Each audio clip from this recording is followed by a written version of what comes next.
The moment my son smiled at the crowd and accepted his promotion as Vice President of Finance, I stood up from my chair and ruined the happiest night of his life.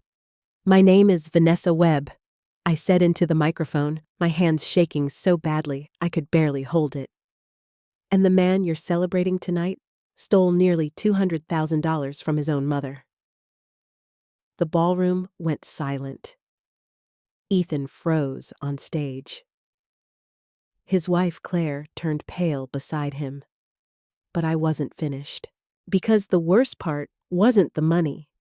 It was the way my own son tried to convince everyone that I was too old and too confused to notice he was destroying my life. Before I tell you what happened next, I'd really love to hear from you. Have you ever trusted someone so deeply that you never imagined they could betray you? Let me know in the comments how you would react if this happened in your own family. And if you're listening tonight, tell me where you're watching from and what time it is there. I read every comment because sometimes strangers understand our pain better than family does. And if stories like this touch your heart, I hope you'll subscribe and stay with me for the rest of this journey. Before all of this happened, before the lies and the humiliation and the terrible moment I stood in front of a ballroom full of strangers to expose my own son, my life was quiet. Not exciting, not glamorous, just quiet. And at 67 years old, quiet was all I wanted. I lived alone in the same little brick house in Naperville, Illinois, where my husband Richard and I had raised Ethan. The paint around the porch railings had started peeling years ago, and the kitchen floor creaked near the refrigerator no matter how many times Richard tried fixing it before he passed away. But that house carried 40 years of memories inside its walls.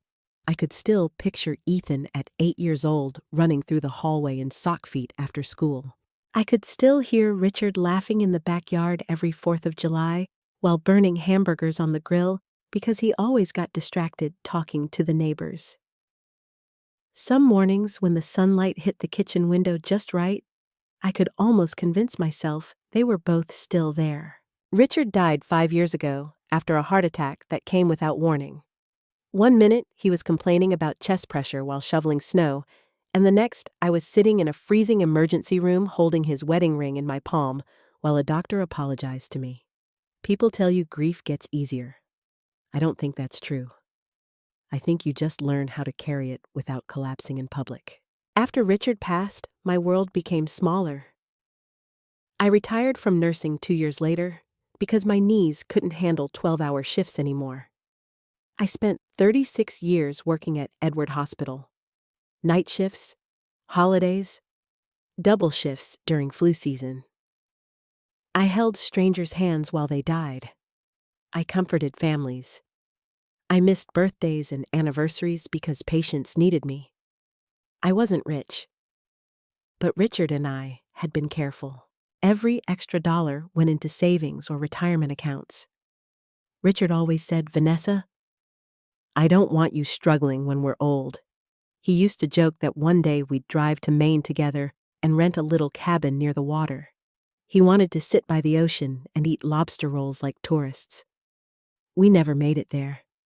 After he died, I kept the dream tucked away quietly in my heart. Maybe someday, I thought. Maybe if my health stayed good. Maybe if life stayed calm. Most days, my routine was simple. I watered my flowers in the mornings. I attended church every Sunday. I baked too much banana bread and gave half of it away to neighbors. Sometimes I watched old movies alone with a blanket over my legs while snow fell outside the windows. Loneliness became something familiar. Not painful exactly, just heavy. That's probably why Ethan's attention meant so much to me. My son became more involved in my life after Richard died. At first, it felt like love, real love. The kind every mother hopes she raised her child to give. He started visiting every weekend. Sometimes he brought groceries. Sometimes he fixed little things around the house without me asking. He replaced the porch light one month and repaired the garbage disposal another month. Dad would kill me if I let this place fall apart, he said once with a smile. I remember how proud I felt hearing that. Ethan had always been intelligent. Even as a boy, he was organized and disciplined in ways other kids weren't. While his friends played video games, Ethan talked about business and investments before he was even old enough to drive. Richard used to say, "That boy's going places." And he did. By 42, Ethan was already a senior financial executive in Chicago. He wore expensive suits and traveled for conferences and knew words I barely understood when he talked about markets and portfolios and acquisitions. I didn't always follow what he said, but I loved hearing him talk. Because every mother likes believing her child turned out well. His wife, Claire, was polished in a way I never learned to be. She always looked elegant, even when casually stopping by the house. Perfect hair, perfect makeup, perfect smile. Sometimes I felt shabby standing next to her in my old sweaters, but she was always polite to me in those days. "Vanessa, you raised such an incredible man," she would say while sipping coffee at my kitchen table. And I believed her. God help me, I believed all of it. Their daughter Olivia was the light of my life. She had Ethan's eyes, but Richard's kindness. Whenever she visited, the house felt alive again. One afternoon, while Olivia was upstairs painting at my dining room table, Ethan sat beside me on the back porch. "You know," he said casually, "you shouldn't be handling all your finances alone anymore." I laughed softly. "I pay my bills just fine." "I know you do," he said quickly. "I'm just saying, scammers target seniors all the time now. You work too hard for that retirement money." I remember feeling touched by his concern. He continued carefully. "You know, I could help manage things for you if you wanted. Just keep an eye on everything." I waved him off at first, but Ethan kept bringing it up over the next few months. Not aggressively. Gently, patiently, like a loving son trying to protect his mother. He'd sit at my kitchen table with his laptop open, showing me charts and numbers that made my head spin. "You're losing money leaving it sitting there," he explained one evening. "Inflation alone is eating into your savings." I nodded, even though I only understood half of what he meant. Then Claire started joining the conversations too. "Honestly, Vanessa," she said one night, "you're lucky to have someone in finance helping you. Most people your age get completely taken advantage of." Something about the way she said "your age" made my stomach tighten slightly. But I ignored it, because I trusted them. Why wouldn't I? Ethan was my son. The little boy who once cried himself sick after accidentally breaking my favorite coffee mug at age 9. The teenager who stayed awake beside my hospital bed when I had pneumonia years ago. The man who held my hand at Richard's funeral while I fell apart. That man would never hurt me. At least, that's what I believed then. And looking back now, I think that was the exact moment everything started to fall apart. At first, Ethan only helped with small things. Online bill payments, bank passwords, insurance paperwork I didn't fully understand. The kinds of things adult children often help their aging parents with. Looking back now, I realize that's why I ignored the warning signs for so long. Nothing happened all at once. It happened slowly, carefully, like someone quietly removing bricks from the foundation of your home one by one, while you continue living inside it, unaware the collapse has already begun. One rainy Tuesday afternoon, Ethan came over carrying takeout containers from my favorite Italian restaurant. "You don't cook enough anymore," he scolded gently while unpacking the food into plates. "You're losing weight." "I'm old," I teased. "You're stubborn," he corrected with a smile. We ate together in the kitchen while rain tapped softly against the windows. For a moment, I felt happy in a way I hadn't felt since Richard died. Then, Ethan opened his laptop. "I've been reviewing your retirement accounts again," he said casually. I sighed dramatically. "You and those spreadsheets." I'm serious, Mom. He leaned closer. You're leaving too much money sitting untouched. I'm not trying to get rich at 67. That's not the point. He turned the screen toward me.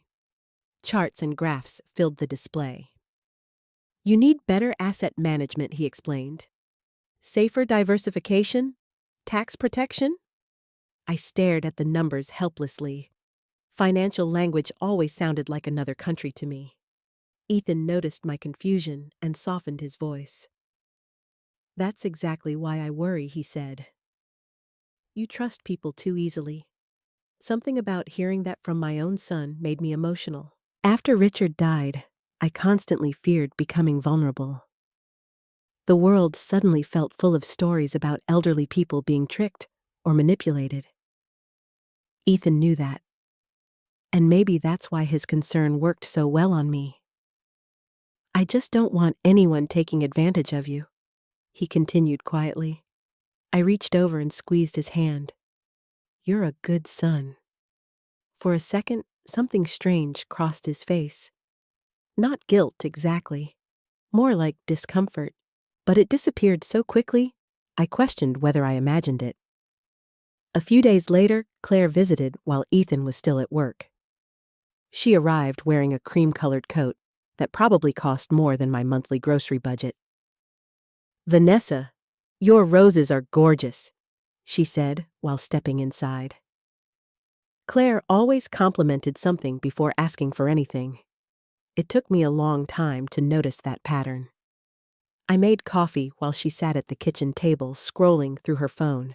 You know, she said casually, Ethan worries about you constantly. I smiled faintly. He worries too much. Well, you are alone now.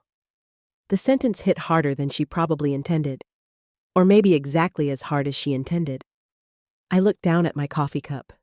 Claire continued, honestly, it's dangerous for seniors to manage complicated finances by themselves nowadays. There it was again. Seniors, your age, alone. Words that slowly chip away at your confidence without you noticing. I manage fine, I said gently. Oh, I know, Claire replied quickly. I just mean Ethan's expertise is such a blessing. Most people would kill to have free financial advice from someone at his level. She smiled warmly, but something cold sat underneath it. I couldn't explain why. That evening, Ethan called me. Claire said you seemed upset earlier. I wasn't upset. She worries you think we're interfering. I leaned back in my chair with a tired sigh. I just don't like feeling old, Ethan. His voice softened immediately. You're not old to me? That almost made me cry. Grief does strange things to people. After Richard died, I became desperate to feel needed, connected, safe. And Ethan knew exactly how to give me those feelings. Over the next several weeks, he became even more involved in my finances. He helped me set up new online banking features. He organized my passwords. He moved papers into folders labeled with sticky notes because, according to him, everything needs structure. Sometimes he spoke so confidently that I felt foolish questioning him. One Saturday afternoon, he placed a stack of documents in front of me. Just some authorization forms, he said. Nothing major. I adjusted my reading glasses. That's a lot of pages. It's standard stuff. He flipped quickly through the documents, pointing where I needed to sign. Here and here. One more there.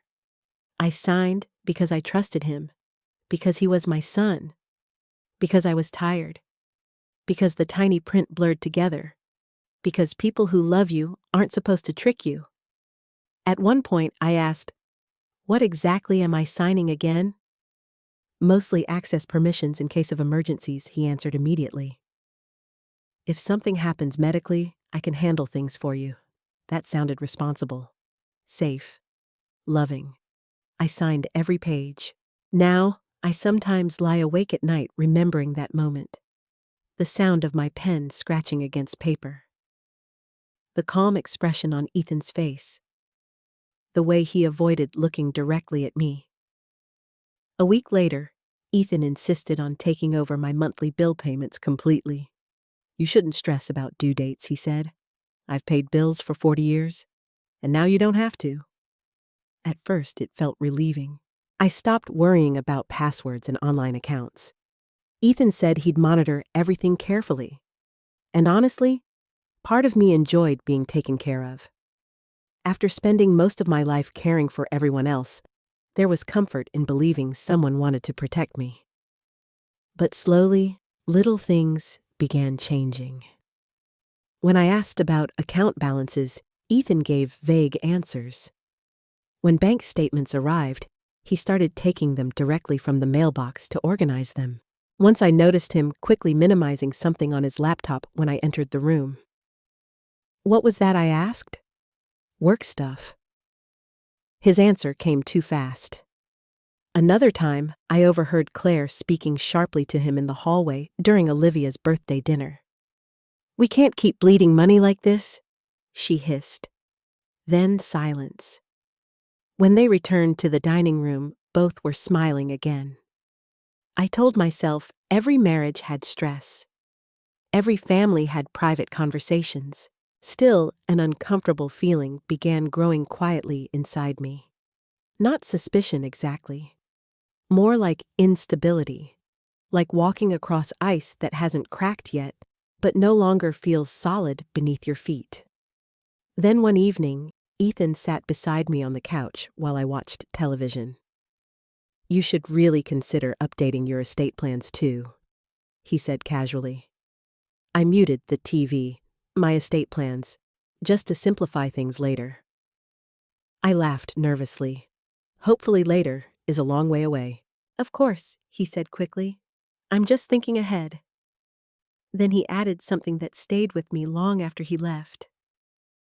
You have to be realistic at this stage of life, Mom. At this stage of life. I remember sitting alone afterward in the quiet house, staring at Richard's photograph above the fireplace. For the first time in months, something deep inside me whispered a terrible question. Why did my son suddenly seem so interested in preparing for a future without me in it? The first real crack appeared on a cold Thursday morning in February. I remember the date because it was exactly 3 days before Richard's birthday. I had driven to the pharmacy after a doctor's appointment to pick up my blood pressure medication. The pharmacist, a young man named Tyler, who had worked there for years, greeted me kindly as usual. How are you doing today, Mrs. Webb? Oh, still breathing, I joked. He smiled politely and scanned my prescription bag. Then his expression changed. He frowned at the screen. Something about that tiny sound made my stomach tighten. What is it? I asked. 1 second. He typed again, then again. Behind me, the line at the counter started growing longer. I could feel people waiting impatiently. Finally, Tyler looked up awkwardly. It says, your card was declined? I blinked at him. That can't be right. I'm sorry. There has to be a mistake. I handed him another card with trembling fingers. Declined again. Heat flooded my face instantly. I became painfully aware of the people behind me pretending not to listen while clearly listening to everything. Tyler lowered his voice sympathetically. Do you have another form of payment I did? But the humiliation still burned through me. I paid cash and walked back to my car, fighting tears the entire way. I sat behind the steering wheel, gripping the pharmacy bag in my lap, while snow drifted softly across the parking lot. Something felt wrong, deeply wrong. I pulled out my phone and called the bank immediately. After several minutes navigating automated menus, a woman named Denise finally answered. Ma'am, she said carefully after verifying my identity, there have been several substantial transfers from your checking and retirement-linked accounts recently. My heart started pounding. What transfers she listed, amounts that made my blood run cold. $10,000, $15,000, $8,000, another $12,000. Some were marked as investment reallocations. Others appeared as wire transfers. I didn't authorize those, I whispered. There was silence on the line. Well, Denise said slowly, the transactions were approved through authorized access permissions connected to your account. Authorized access. I barely understood what that meant. My hands shook so badly I almost dropped the phone. I need to speak to my son, I said suddenly, mostly to myself. Would you like us to freeze the account activity temporarily? Denise asked. I hesitated. That hesitation changed everything. Because even then, even with fear crawling up my spine, part of me still trusted Ethan more than my own instincts. No, I said quietly. Not yet. I hung up and immediately called him. He answered on the second ring. Hey, Mom. His voice sounded normal, relaxed. That somehow made my fear worse. Ethan. My throat tightened. The pharmacy said my card was declined. There was a tiny pause. So the bank says there were large transfers from my accounts. Another pause. Then Ethan sighed heavily. Oh God, Mom, you scared me. What? That's what this is about. My confusion deepened. You know about the transfers. Of course I know about them. I handled them. I gripped the steering wheel harder. You never told me. Yes, I did. No, Ethan, you didn't. He exhaled slowly, sounding irritated now. Mom, we discussed restructuring your accounts weeks ago. I thought you meant paperwork? It is paperwork. That's not what the bank said. His tone sharpened slightly. Because bank employees don't understand long-term asset management. The words came fast and smooth, almost rehearsed. It's temporary movement to protect your retirement funds from tax exposure and inflation losses. You're overreacting. Overreacting. I hated that word immediately. I just don't understand why my card was declined.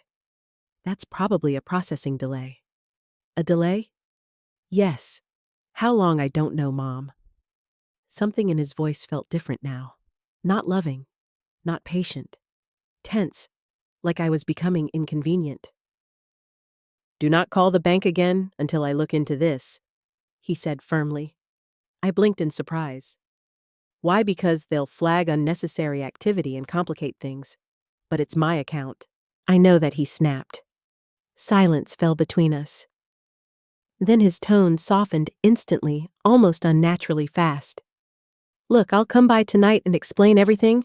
Okay, I agreed, because I didn't know what else to do. That evening, Ethan arrived alone. No Claire, no Olivia, just Ethan in an expensive charcoal coat carrying his laptop bag.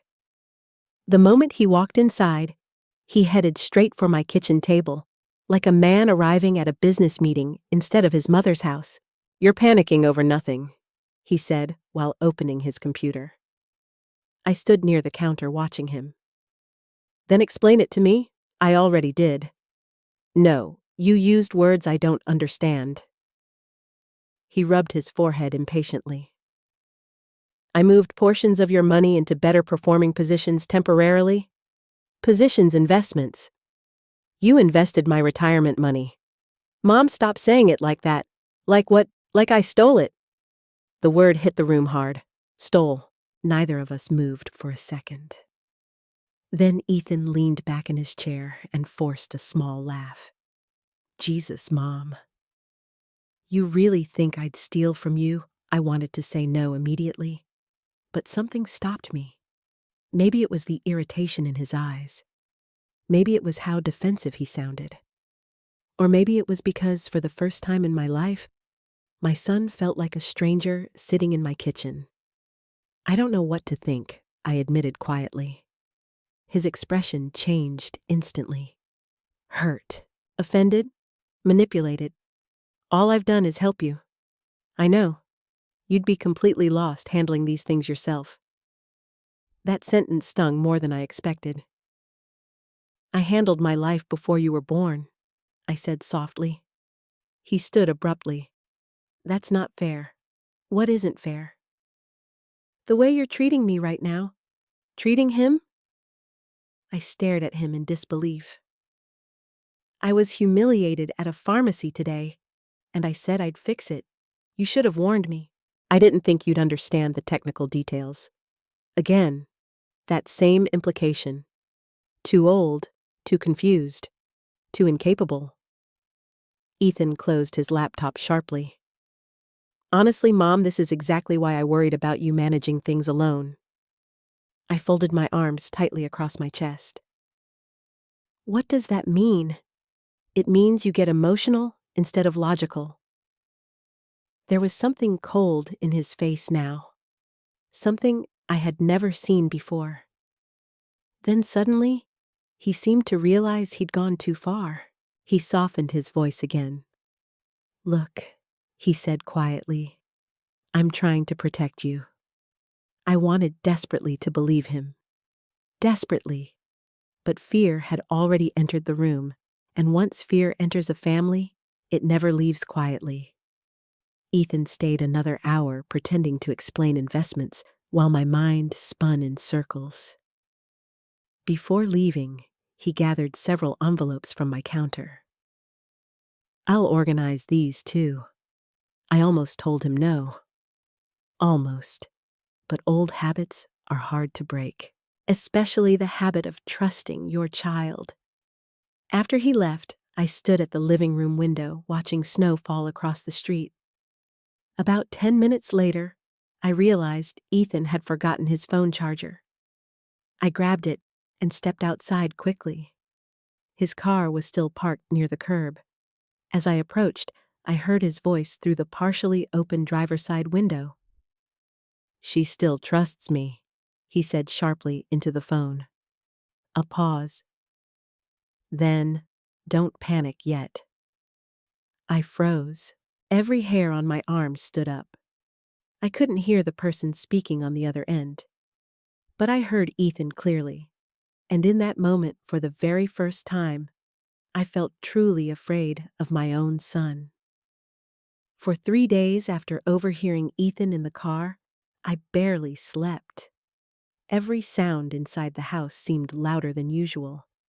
The refrigerator humming in the kitchen, the heater turning on at night, the branches scraping against my bedroom window whenever the wind picked up. Fear changes ordinary things. It turns silence into something threatening. I kept replaying Ethan's voice in my mind. She still trusts me. Not Mom. Not Vanessa. She, cold, detached. Like I wasn't a person anymore. Like I was a problem being managed. The next morning, I almost called him to apologize. That's the part people don't understand when family betrays you. Your first instinct isn't anger, it's denial. You search desperately for another explanation because accepting the truth feels unbearable. I wanted to believe I had misunderstood. Maybe he was talking about something else. Maybe I was overreacting. Maybe grief and age really were affecting my judgment. That thought terrified me most of all, because once someone makes you question your own mind, you begin doubting everything. I spent the next few days moving through life in a strange fog. I smiled at neighbors. I attended church. I baked cornbread for a community fundraiser. Outwardly, nothing looked different. Inside, I felt like the floor beneath me was rotting.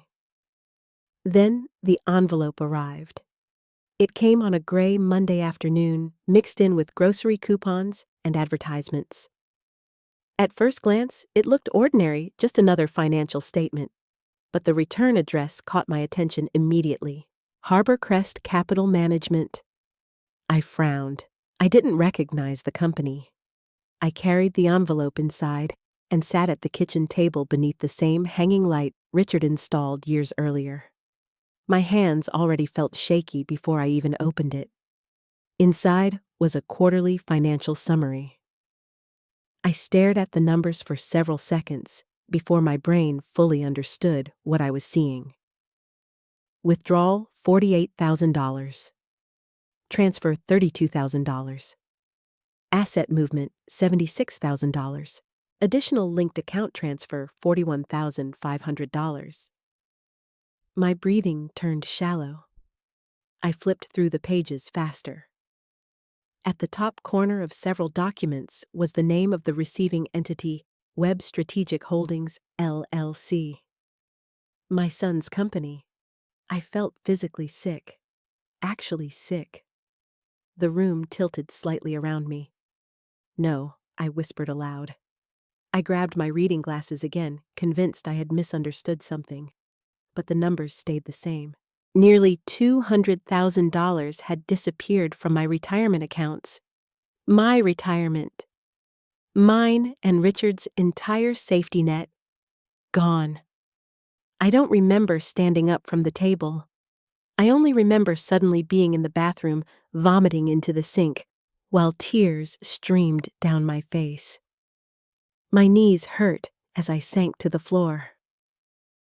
I stayed there for a long time, not crying loudly, just sitting in stunned silence. There's a particular kind of pain that comes when betrayal finally becomes undeniable. It's not dramatic at first.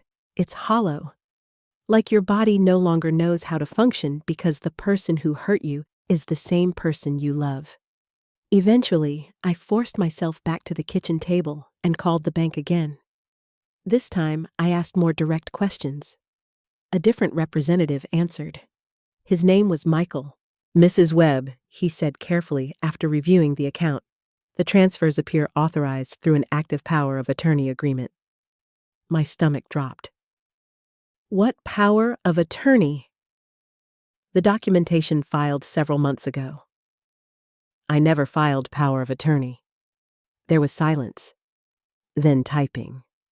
Well, according to our records, the authorization grants Ethan Webb financial authority connected to these accounts.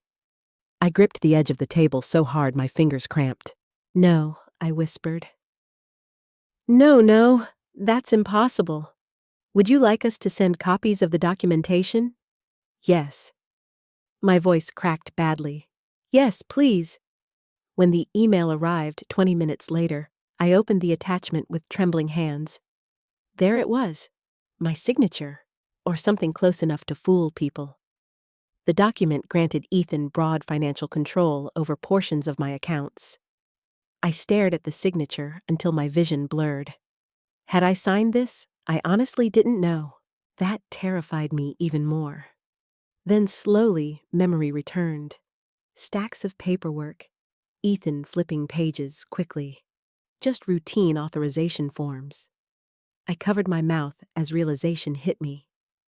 Dear God, he had buried it inside all those papers I signed without reading carefully. My chest tightened painfully. Then I noticed another signature at the bottom. Witness Claire Webb. I leaned back in my chair, feeling completely numb. Claire knew, not suspected. Knew. The polished smiles, the fake concern, the constant reminders about my age. It had all been part of this.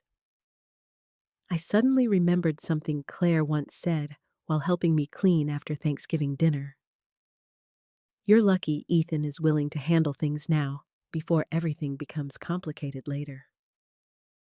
At the time, I thought she meant aging.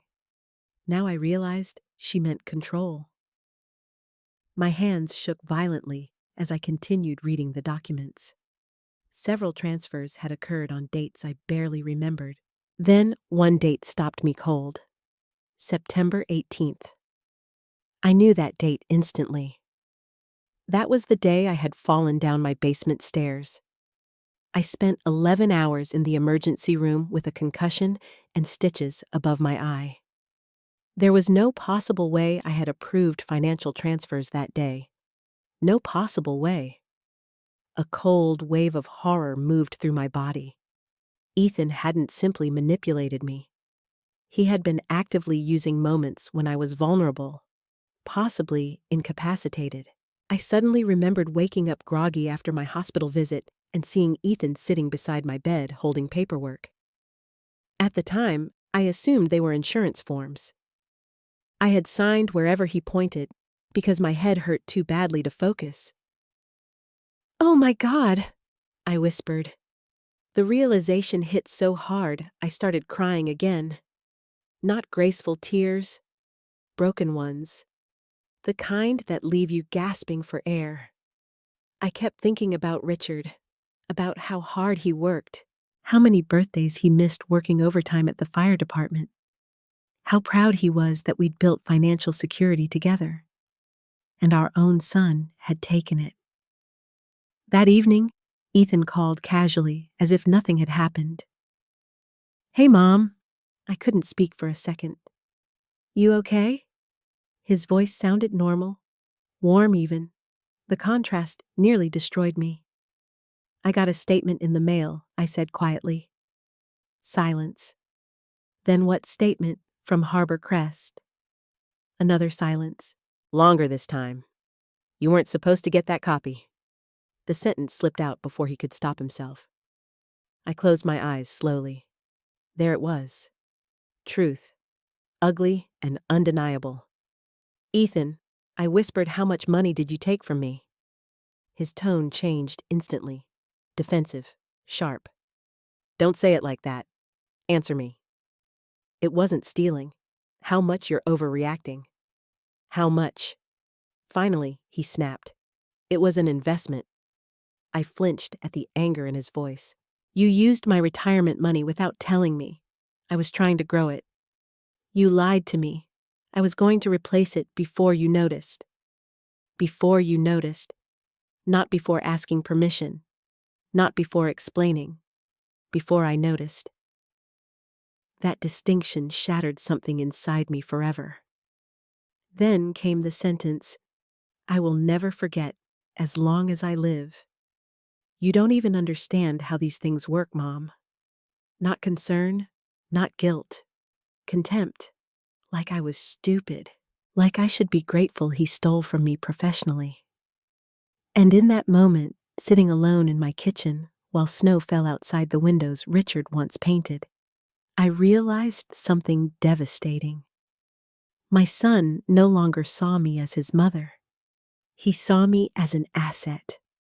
I invited Ethan and Claire over the following Sunday, not because I felt calm, not because I knew what to do, but because part of me still hoped there was some explanation that could save my son from becoming the man I feared he had become. I spent the entire morning cleaning the house, even though nobody notices a clean house during a family crisis.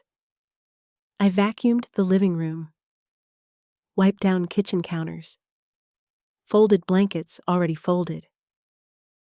Grief and fear make people do strange things with their hands. By noon, my stomach hurt so badly I could barely eat. At one point, I stood in front of Richard's photograph near the fireplace and whispered, "I don't know how to do this." The silence afterward felt unbearable. Ethan and Claire arrived exactly at 1 o'clock.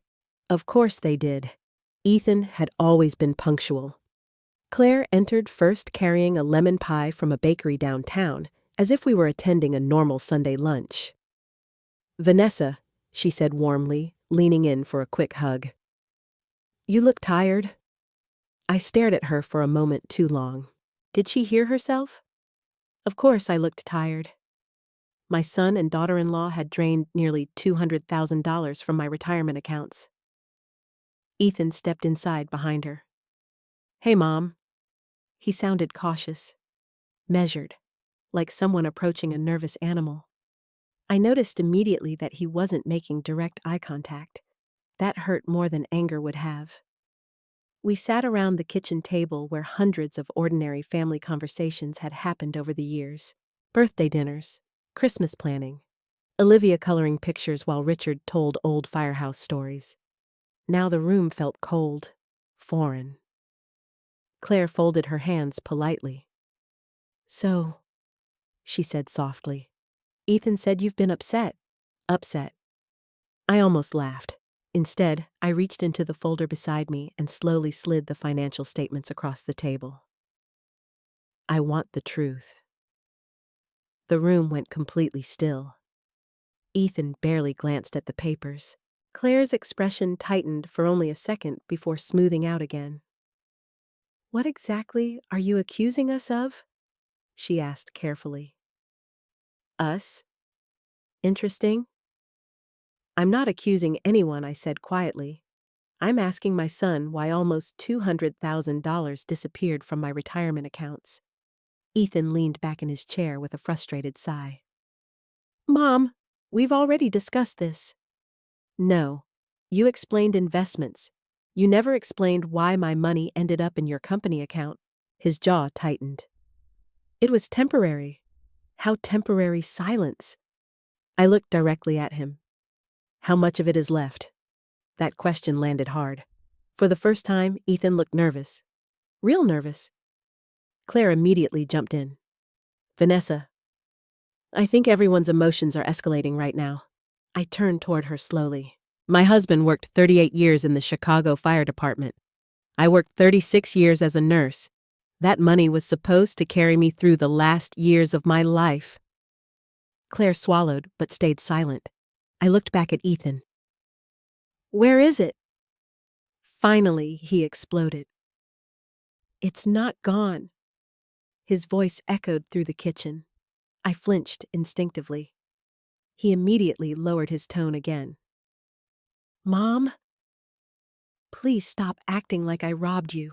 Then explain why you transferred my retirement savings into your business account. Because I had an opportunity.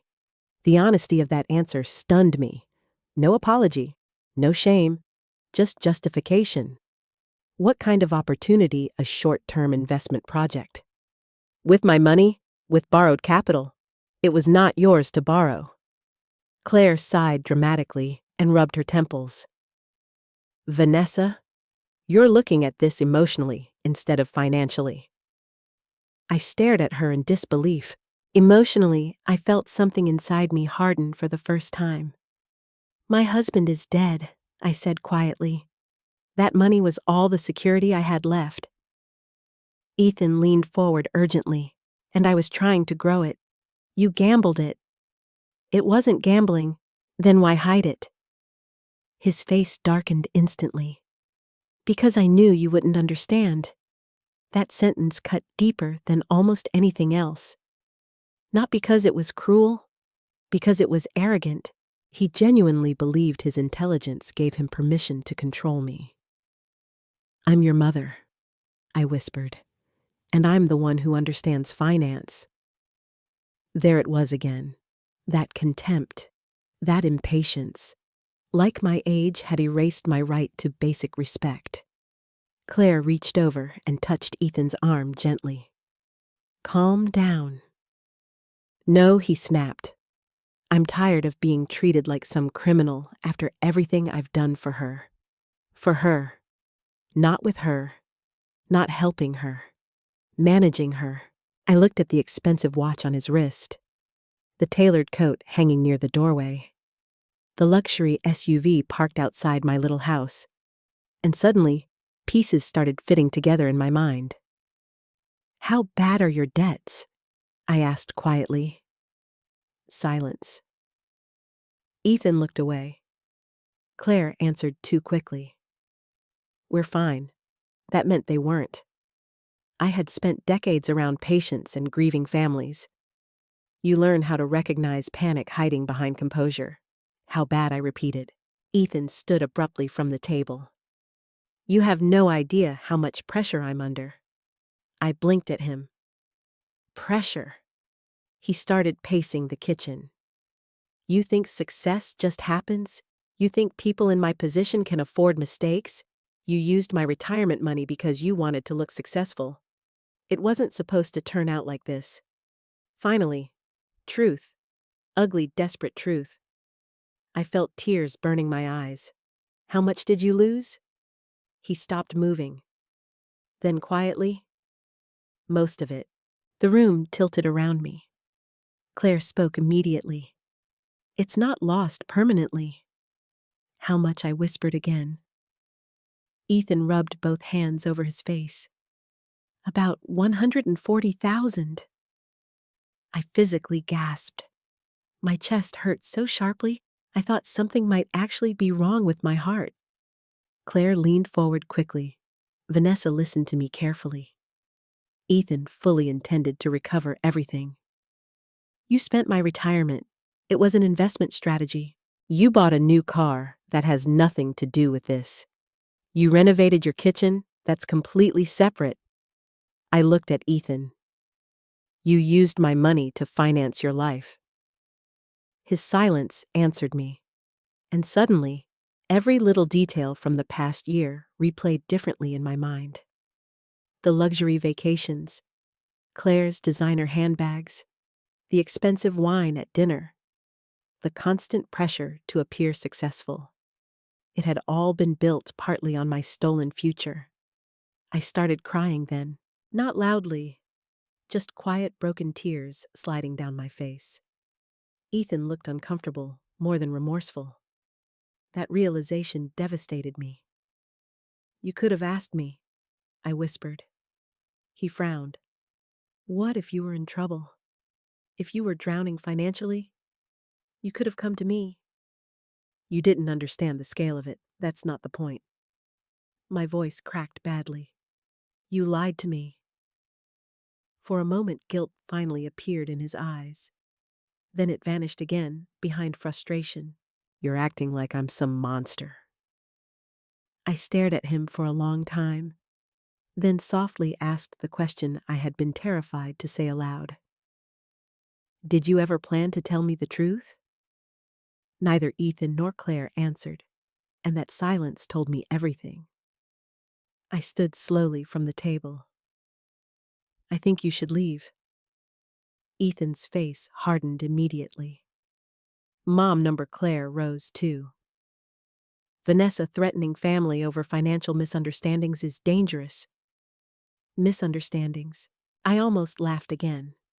Then Ethan said the sentence that changed everything forever. If you start making irrational accusations publicly, he said carefully, people may start questioning whether you're mentally well enough to manage your affairs alone. The room went silent. I felt every ounce of blood drain from my face. He had threatened me, not directly, but clearly enough. Claire looked uncomfortable for the first time. Ethan. But he kept going. I'm serious, Mom. Emotional instability at your age can create legal complications. At your age. There it was again. Old, confused, unstable. A woman whose voice could be dismissed. And in that moment, staring at my own son across the kitchen table Richard built with his own hands, I realized something horrifying. Ethan wasn't just willing to steal from me, he was willing to erase me. For 2 full days after Ethan threatened me, I barely moved from the couch. I turned off my phone, closed the curtains, ignored the dishes piling in the sink.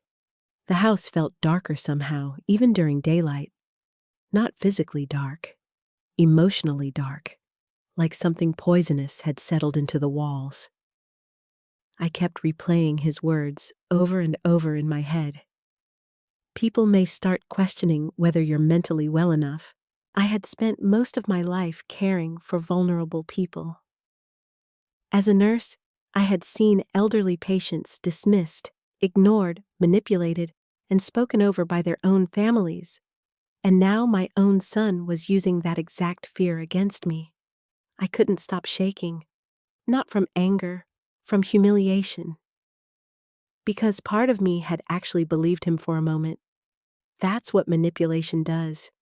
It makes you question your own reality until you no longer trust your thoughts. I started wondering ridiculous things.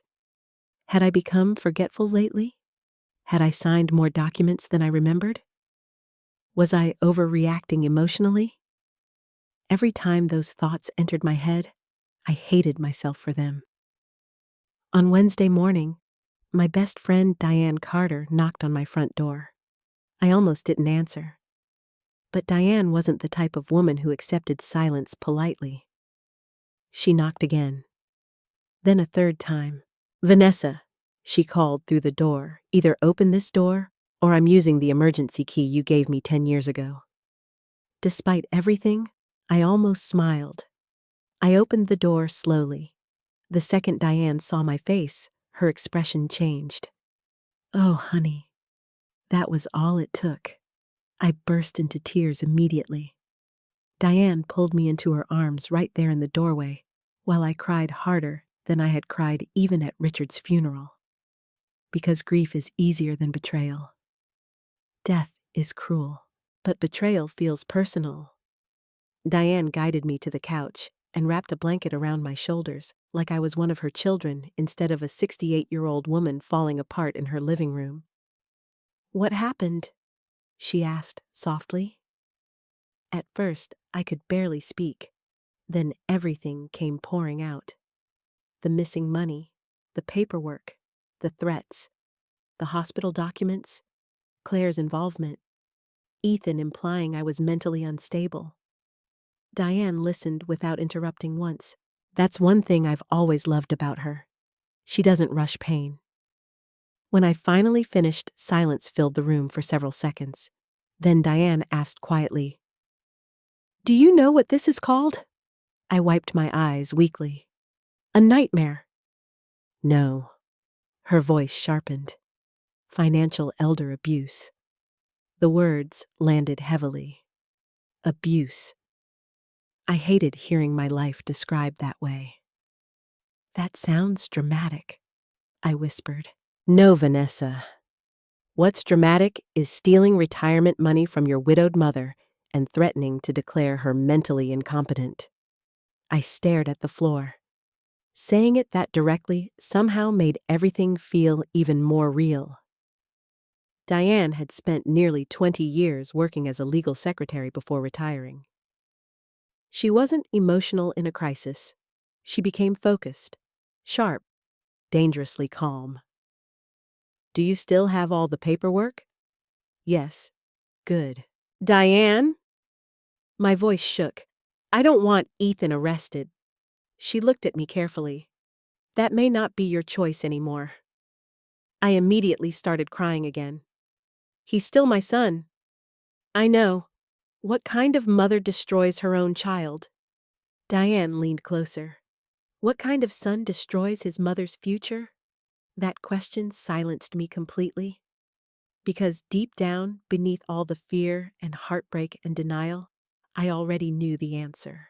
Diane spent the next 3 hours helping me organize every document connected to my finances. We spread papers across the dining room table like detectives building a criminal case. Bank statements, transfer records, signed forms, hospital paperwork, printed emails. As we worked, Diane pointed out details I had missed entirely.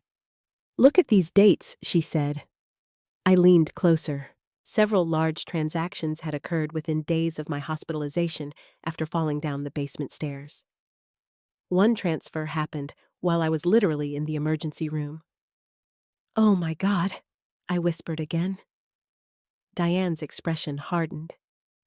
"He knew you were vulnerable." I covered my mouth with trembling fingers. "No?" "Yes. I raised him better than this." "I know you did. That almost hurt more." Because Diane wasn't insulting my motherhood. She was acknowledging that Ethan had chosen this willingly. Around 4 in the afternoon, Diane sat back in her chair and folded her arms. "You need an attorney." The word made panic rush through me immediately. "No. Yes, I can't take my son to court. You may already be in a legal situation whether you like it or not." I shook my head desperately. This will destroy the family. Diane looked at me sadly. "Vanessa, your family is already being destroyed." I wish she hadn't been right, but she was. The next morning, Diane drove me downtown to meet a lawyer named Rebecca Lawson. I almost canceled 3 separate times on the way there. What if this is all a misunderstanding? Diane gripped the steering wheel tighter. "Vanessa, what if a stranger did this to you? Would you still call it a misunderstanding?" "No, I wouldn't." Rebecca Lawson's office overlooked the Chicago River. She was in her early 50s, with silver-streaked dark hair and the kind of calm confidence that immediately made people tell her the truth. After hearing my story, she became very quiet. Then she asked one question. "Does your son work in financial management?" "Yes." Rebecca slowly removed her glasses. "That complicates things significantly." My stomach tightened again. "How?" "Because he understands fiduciary responsibility. Which means a prosecutor could argue he knew exactly what he was doing." Prosecutor. The word made me physically nauseous. Rebecca reviewed the documents for nearly an hour while Diane and I sat silently across from her desk. Finally, she looked up. "Mrs. Webb, I'm going to be honest with you." I braced myself. This appears to be a very serious case of financial exploitation. Hearing it from a professional made the room feel colder. Rebecca continued carefully. "The power of attorney may technically exist, but that doesn't automatically legalize misuse of funds." "I signed papers," I whispered weakly. "You signed papers under trust," Rebecca corrected firmly. "That matters." Then she pointed to one transaction. "What happened on September 18th, I swallowed hard. I fell down my basement stairs. Were you medicated?" "Yes." "Concussed?" "Yes." Rebecca nodded slowly. "And this transfer occurred during your emergency room admission." Diane muttered softly under her breath. Rebecca's eyes sharpened. "This is important." My hands started shaking again. "You really think he used that moment intentionally?" Rebecca didn't answer immediately. Instead, she asked another question. "Has your son ever suggested you're mentally incompetent?" I looked down at my lap. "Yes." That answer seemed to anger her more than anything else I'd said. "Classic coercive strategy," she said quietly. I stared at her. "Strategy, yes. Undermine the victim's confidence, establish dependency, gain control, isolate financially. Victim." Another word I hated, but this time I didn't argue, because deep inside I was beginning to understand something terrifying. This hadn't been one terrible decision. It had been a process. Planned, gradual, intentional. Rebecca closed the file carefully. "You need to stop communicating with your son alone immediately." Tears filled my eyes again. "I don't know how my life became this." Rebecca's expression softened slightly. "Mrs. Webb, people like your son count on shame keeping mothers silent. I thought about that all the way home, because she was right. The shame was crushing me. Not just because Ethan stole from me, but because some part of me still wanted to protect him from the consequences. And that was exactly why he thought he could get away with it. 3 weeks after meeting Rebecca Lawson, I received the invitation that changed everything. It arrived in a thick ivory envelope with gold lettering across the front. At first, I thought it was a wedding invitation, something elegant, something joyful. Instead, it was for Ethan's promotion ceremony. Vice President of Finance, Grand Lakes Financial Group. The event would be held at the Blackstone Hotel in downtown Chicago. Formal attire required. Guests encouraged to attend with family. I sat at the kitchen table staring at the invitation while snow drifted outside the windows. My son was about to be celebrated publicly for integrity and leadership, while secretly stealing from his widowed mother. The cruelty of that almost felt unreal. A small, handwritten note had been added at the bottom. "Mom, it would mean a lot if you were there. Olivia keeps asking if Grandma is coming. Let's please move forward. Love, Ethan." Move forward. As if we'd argued over politics at Thanksgiving instead of financial betrayal. I read the note 5 times. Each time my anger mixed more painfully with grief. Because even after everything, part of me still wanted to believe the little boy I raised existed somewhere inside that man. That afternoon, Claire called me. Her voice sounded sweet and polished as always. "Vanessa, did you get the invitation?" "Yes, we really hope you'll come." I stayed silent. Claire continued carefully. "This promotion is a huge moment for Ethan." I almost laughed. Huge moment, of course it was. That promotion came with prestige bonuses, stock options, and social status, the exact things Ethan had become obsessed with. And now I wondered how much of that image had been funded by my retirement money. "Olivia would be heartbroken if you didn't attend," Claire added softly. There it was. Manipulation wrapped in guilt. I closed my eyes briefly. "How is Olivia?" I asked quietly. "She's fine." Claire hesitated. "She misses you." That hurt, because I missed her too. I missed family dinners and movie nights and hearing her laugh upstairs while painting at my dining room table. I missed my old life. "I need time to think," I said. "Vanessa." Claire lowered her voice. Dragging this situation out publicly could hurt everyone. There it was again. Not apology, damage control. "You mean hurt Ethan?" I replied. Silence. Then Claire sighed softly. "You don't understand the pressure he's under." I stared out the kitchen window. "You keep saying that." "Because it's true." "No," I whispered. "I think what's true is that neither of you expected me to fight back." Claire's tone cooled instantly. "That's not fair." "No," I said quietly. "None of this is fair." After hanging up, I sat alone for nearly an hour staring at Richard's photograph above the fireplace. What would he have done? That question haunted me constantly now. Richard believed fiercely in accountability. He loved Ethan deeply, but he never excused dishonesty. I could still hear his voice from years ago after Ethan lied about wrecking a neighbor's mailbox as a teenager. "A mistake can be forgiven," Richard told him then. "A lie destroys trust." Back then, Ethan cried and apologized. Now he manipulated legal documents and threatened my mental competency.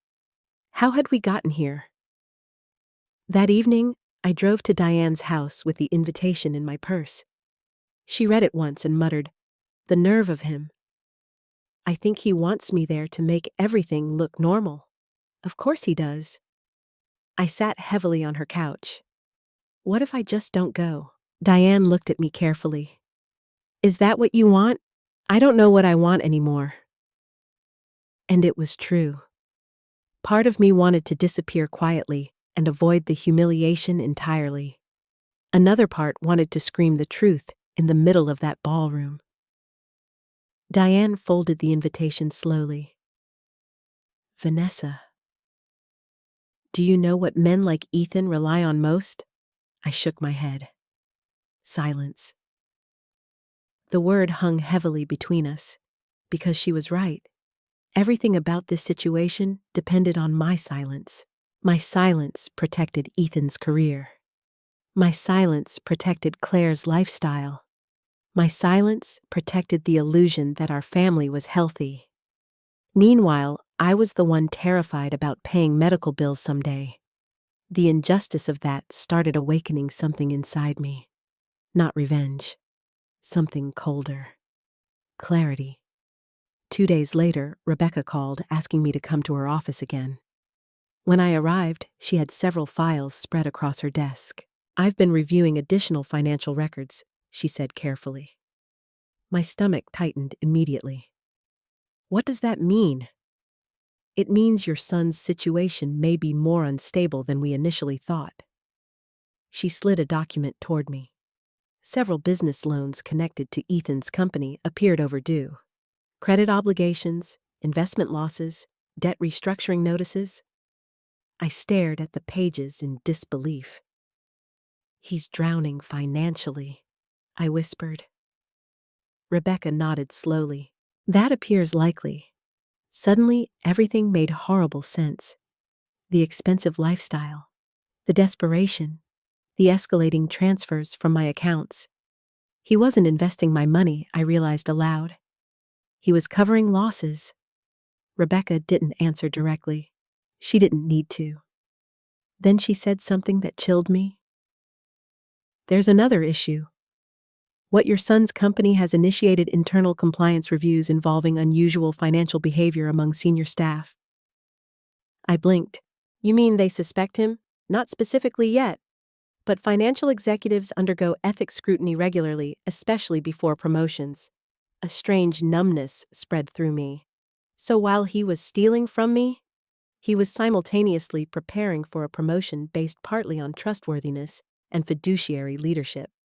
The hypocrisy almost made me physically ill. Rebecca leaned forward carefully. Mrs. Webb, if this becomes public through legal channels, his company may eventually discover everything anyway.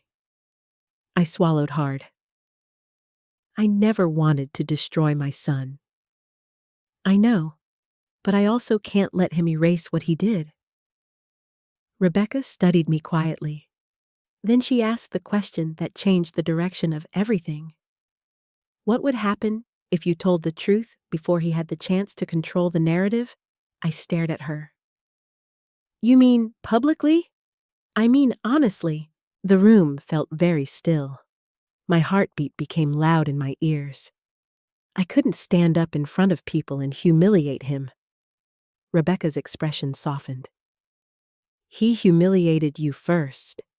That sentence stayed with me all week. Meanwhile, Ethan kept texting me increasingly cheerful messages. Hope you're doing okay, Mom. Olivia made cookies for you. Let's move past this. Can't wait to celebrate together.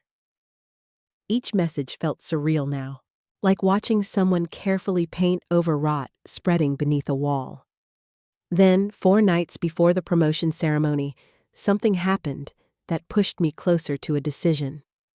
Olivia accidentally sent me a text clearly meant for someone else. Grandma's still upset about the money. I stared at the message in shock. A second text followed immediately. Dad says she'll calm down after the ceremony. My chest tightened painfully. Then a third message arrived. Please don't tell him I texted you. I sat frozen on my couch holding the phone. Olivia knew. Maybe not everything, but enough. Enough to understand money was involved. Enough to know Ethan expected me to stay quiet until after his promotion. Something inside me finally broke completely then. Not my love for my son. That would always exist. What broke was the illusion that silence would save this family. Because silence had already nearly destroyed me. And for the first time since this nightmare began, I stopped asking myself how to protect Ethan. Instead, I started asking a different question. What would happen if I finally told the truth? The week before Ethan's promotion ceremony felt like living inside a storm that nobody else could see. Outside, life continued normally. People went to work. Neighbors shoveled snow. Church friends sent me casserole recipes and cheerful messages. Meanwhile, I sat at my kitchen table building a case against my own son. Every morning, I woke up hoping I would suddenly know the right thing to do. Every morning, I still felt lost. Rebecca Lawson became the only person speaking to me plainly by then.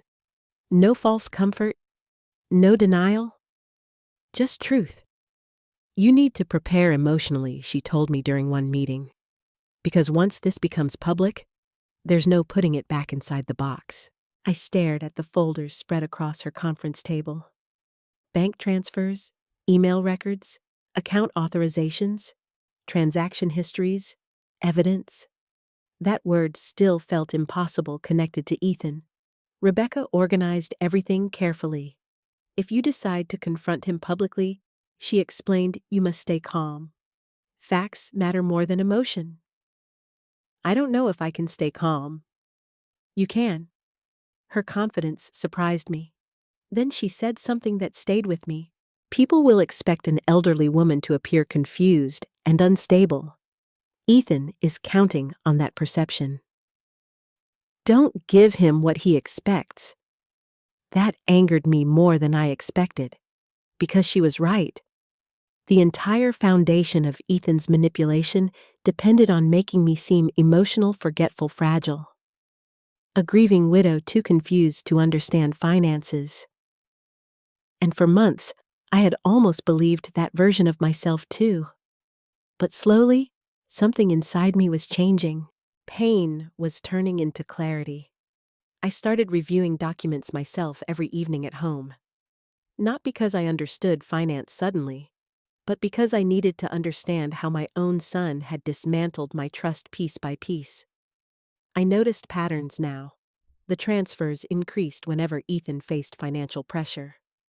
Several large withdrawals happened immediately after luxury purchases. A wire transfer occurred 2 days before Ethan and Claire left for a resort vacation in Arizona. Another happened shortly before they remodeled their kitchen. My retirement money had funded marble countertops, while I worried about prescription costs. The cruelty of that sat heavily in my chest. One night around midnight, I found myself standing in the dark kitchen holding Richard's old coffee mug. I hadn't touched it in years. The handle was cracked slightly near the bottom, but I could never throw it away. I stood there crying quietly while snow fell outside. I failed him, I whispered into the empty room. But even as I said it, part of me knew that wasn't true. Parents shape their children, but eventually children make their own choices. And Ethan had made his. The next afternoon, Olivia called me unexpectedly. My heart nearly broke hearing her voice. "Grandma, hi, sweetheart." She sounded nervous, young, too young to be caught inside this mess. "Are you mad at Dad?" I closed my eyes immediately. Children always know more than adults think they do. "I'm hurt," I answered carefully. Silence. Then quietly, Mom and Dad fight about money a lot. My stomach tightened. Olivia continued before I could respond. "I heard Dad yelling one night. He said if this promotion didn't happen, everything would fall apart." I sat down slowly at the kitchen table.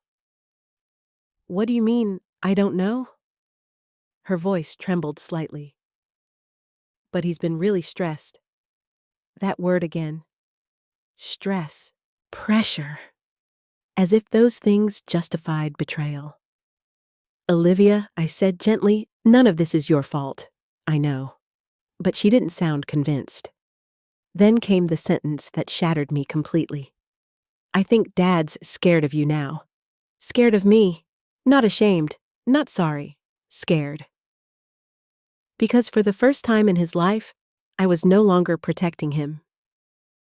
After we hung up, I cried for nearly an hour. Not because I doubted my decision anymore, but because Olivia was becoming collateral damage in a war she never asked to be part of.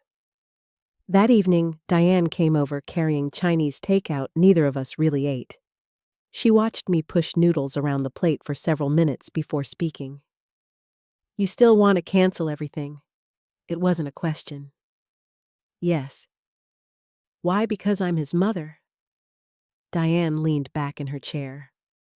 "And because you're his mother?" He expected silence. I rubbed my forehead tiredly. "You make it sound simple." "It's not simple." She softened slightly. "But Vanessa, you need to understand something." I looked up. "If Ethan gets away with this, he won't stop." The words chilled me. "He already threatened your mental competency once. Imagine what happens when real financial desperation hits again." I hated that she was right.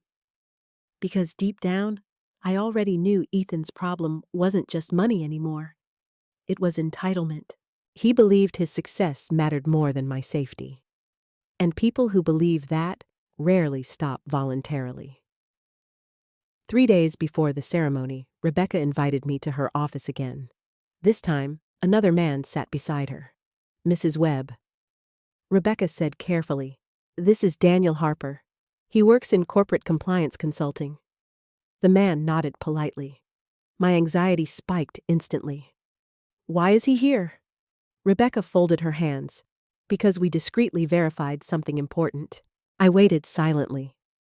Daniel opened a folder. "Your son's promotion included extensive ethics evaluations," he explained. "Executives at his level are expected to demonstrate exceptional fiduciary responsibility." The irony nearly made me laugh. "He stole from his mother," I whispered. Daniel nodded grimly. "Yes, which means this situation creates serious exposure for both him and the company if discovered later." Rebecca leaned forward slightly. "If the company learns after promoting him, they may argue they were deceived. And they may become far less sympathetic." I stared at them both. For the first time, I fully understood what was really happening. Ethan wasn't simply celebrating a promotion. He was building an image, a polished public identity based on trustworthiness, family values, financial integrity. Meanwhile, behind closed doors, he was exploiting his widowed mother. The hypocrisy suddenly disgusted me so deeply, it overpowered my fear for a moment. Rebecca spoke softly. "You don't have to scream. You don't have to cause a scene. But you do have the right to tell the truth." Truth. Such a simple word. Yet families destroy themselves avoiding it every day. The night before the ceremony, I barely slept. I kept walking through the house, touching familiar objects. Richard's recliner, old family photographs, the hallway wall marked with pencil lines showing Ethan's childhood height over the years. Age 6, age 10, age 15. I pressed my hand against one mark and started crying again.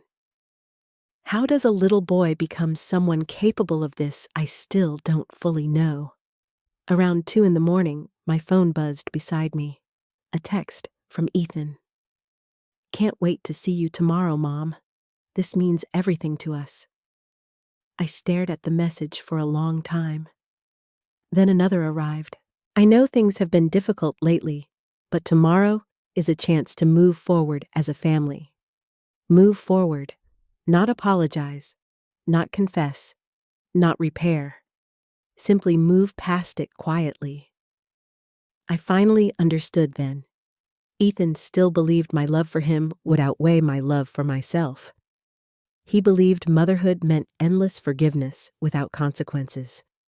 And maybe for most of his life, he had been right. But sitting alone in the darkness of the house Richard and I built together, I realized something important. Protecting my son from the truth had not saved him. It had helped create the man standing before me now. And for the first time since this nightmare began, I made my decision. I would attend the ceremony, and I would tell the truth. The morning of Ethan's promotion ceremony, I stood in front of my bedroom mirror for nearly 20 minutes, trying to decide what kind of woman I was supposed to be that night. A proud mother, a victim, a witness. I honestly didn't know anymore. The navy blue dress hanging on my closet door was one Richard bought for me years ago before a retirement banquet at the hospital. I hadn't worn it since his funeral. For a moment, I almost put it back. Everything about the evening ahead felt wrong. Unnatural. Mothers aren't supposed to walk into ballrooms carrying evidence against their children. But eventually, I put the dress on anyway. My hands trembled while fastening the small pearl earrings Richard gave me on our 35th anniversary. "You look beautiful," he had told me that night. Standing alone in the mirror now, I barely recognized myself. Older. Tired. Harder somehow. But underneath the exhaustion, there was something else too. Resolve. Diane arrived at my house shortly before 5. The second she saw my face, she softened. "You okay?" "No. Good," she said quietly. "That means you still have a conscience, unlike some people." Despite everything, I smiled faintly. Rebecca met us downtown near the hotel. She carried a slim leather folder containing copies of every document connected to Ethan's theft. "Last chance to walk away," she told me gently before we entered. I stared at the glowing entrance of the Blackstone Hotel. Luxury cars lined the curb outside. Men in tailored suits and women in sparkling dresses stepped through revolving doors, laughing softly beneath chandeliers. Ethan belonged in that world now. Or at least, he thought he did. "I'm not walking away," I said finally. And for the first time since this nightmare began, I realized I meant it completely. Inside, the ballroom looked breathtaking. Crystal chandeliers reflected golden light across white linen tables. A jazz trio played softly near the stage, while waiters carried trays of champagne through the crowd. Everything smelled expensive. Flowers, perfume, polished wood. Success. My chest tightened painfully as I looked around. Richard would have been proud to see Ethan standing there. That thought nearly broke me. Ethan spotted me almost immediately across the room. Relief flashed across his face. Real relief, because until that moment he hadn't been certain I would come. "Mom." He crossed the ballroom quickly toward me, smiling widely enough for nearby executives to notice. Then he hugged me. And for one terrible second, instinct almost made me hug him back like nothing had happened. That's the horrifying thing about loving your child. Even after betrayal, your body still remembers them as someone safe. "You came," he whispered. I stepped back slowly. Yes. He looked handsome that night. Dark tailored tuxedo. Silver tie. Perfectly styled hair. He looked exactly like the successful executive he had spent years trying to become. And suddenly, I wondered how many lies it took to build a man like that. Claire approached moments later, wearing a deep emerald gown that probably cost more than my monthly mortgage payment. "Vanessa," she said warmly, kissing my cheek lightly. "You look lovely." I looked directly into her eyes for the first time in weeks. "You too." For a split second, I saw fear underneath her polished smile. "Good." Olivia rushed over next and hugged me tightly around the waist. "Grandma, that almost destroyed me." I wrapped my arms around her and closed my eyes briefly. "Hi, sweetheart. You really came." "Of course I did."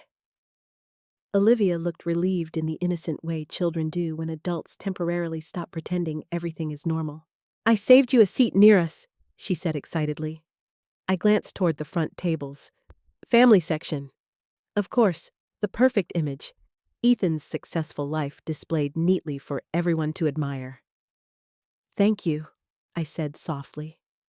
As the evening continued, I watched Ethan move through the ballroom, greeting executives and investors with effortless confidence. Everyone loved him. That was the terrifying part. People kept approaching me smiling. "You must be Ethan's mother. You raised an incredible man. He speaks about family constantly. You should be so proud." Each compliment felt like another knife sliding slowly into my chest. Because they weren't seeing the real Ethan. They were seeing the performance. At one point, an older executive named Martin Keller shook my hand warmly. "Your son has extraordinary integrity," he said. "That's rare in finance nowadays." I almost stopped breathing. Integrity. I glanced across the room at Ethan laughing beside a group of executives while drinking champagne bought partly with my stolen retirement savings. For a moment, anger surged through me so strongly it nearly frightened me. Not rage, something colder. Moral disgust. Rebecca quietly approached my table an hour later. "You still okay?" "No," I whispered again. She nodded knowingly. "That's probably the last time you'll answer that question honestly tonight." The ceremony officially began shortly after 7:30. People settled into seats while lights dimmed around the ballroom. A large screen behind the stage displayed photographs of executives being promoted that year. When Ethan's picture appeared, applause filled the room immediately. Vice President of Finance Ethan Webb. The title glowed brightly behind him as he walked onto the stage. My son. The little boy who once slept curled against Richard's chest during thunderstorms. The teenager who cried after losing his first baseball championship. The man who now stood beneath chandeliers accepting praise while hiding theft behind tailored suits and corporate speeches. My heart hurt so badly I pressed my hand against my chest. Several executives gave speeches celebrating Ethan's leadership. Trustworthy, disciplined, exceptional character. Each word felt more unbearable than the last. Then Ethan stepped to the podium himself. The ballroom erupted in applause. He smiled modestly and adjusted the microphone. "I'm deeply honored tonight," he began smoothly. His voice sounded calm, professional, convincing. He thanked colleagues, mentors, investors, Claire, Olivia. Then finally his eyes found me near the front table. And most importantly, he said warmly, "My mother." The spotlight shifted toward me instantly. People turned smiling. Some applauded. I felt trapped beneath all those eyes.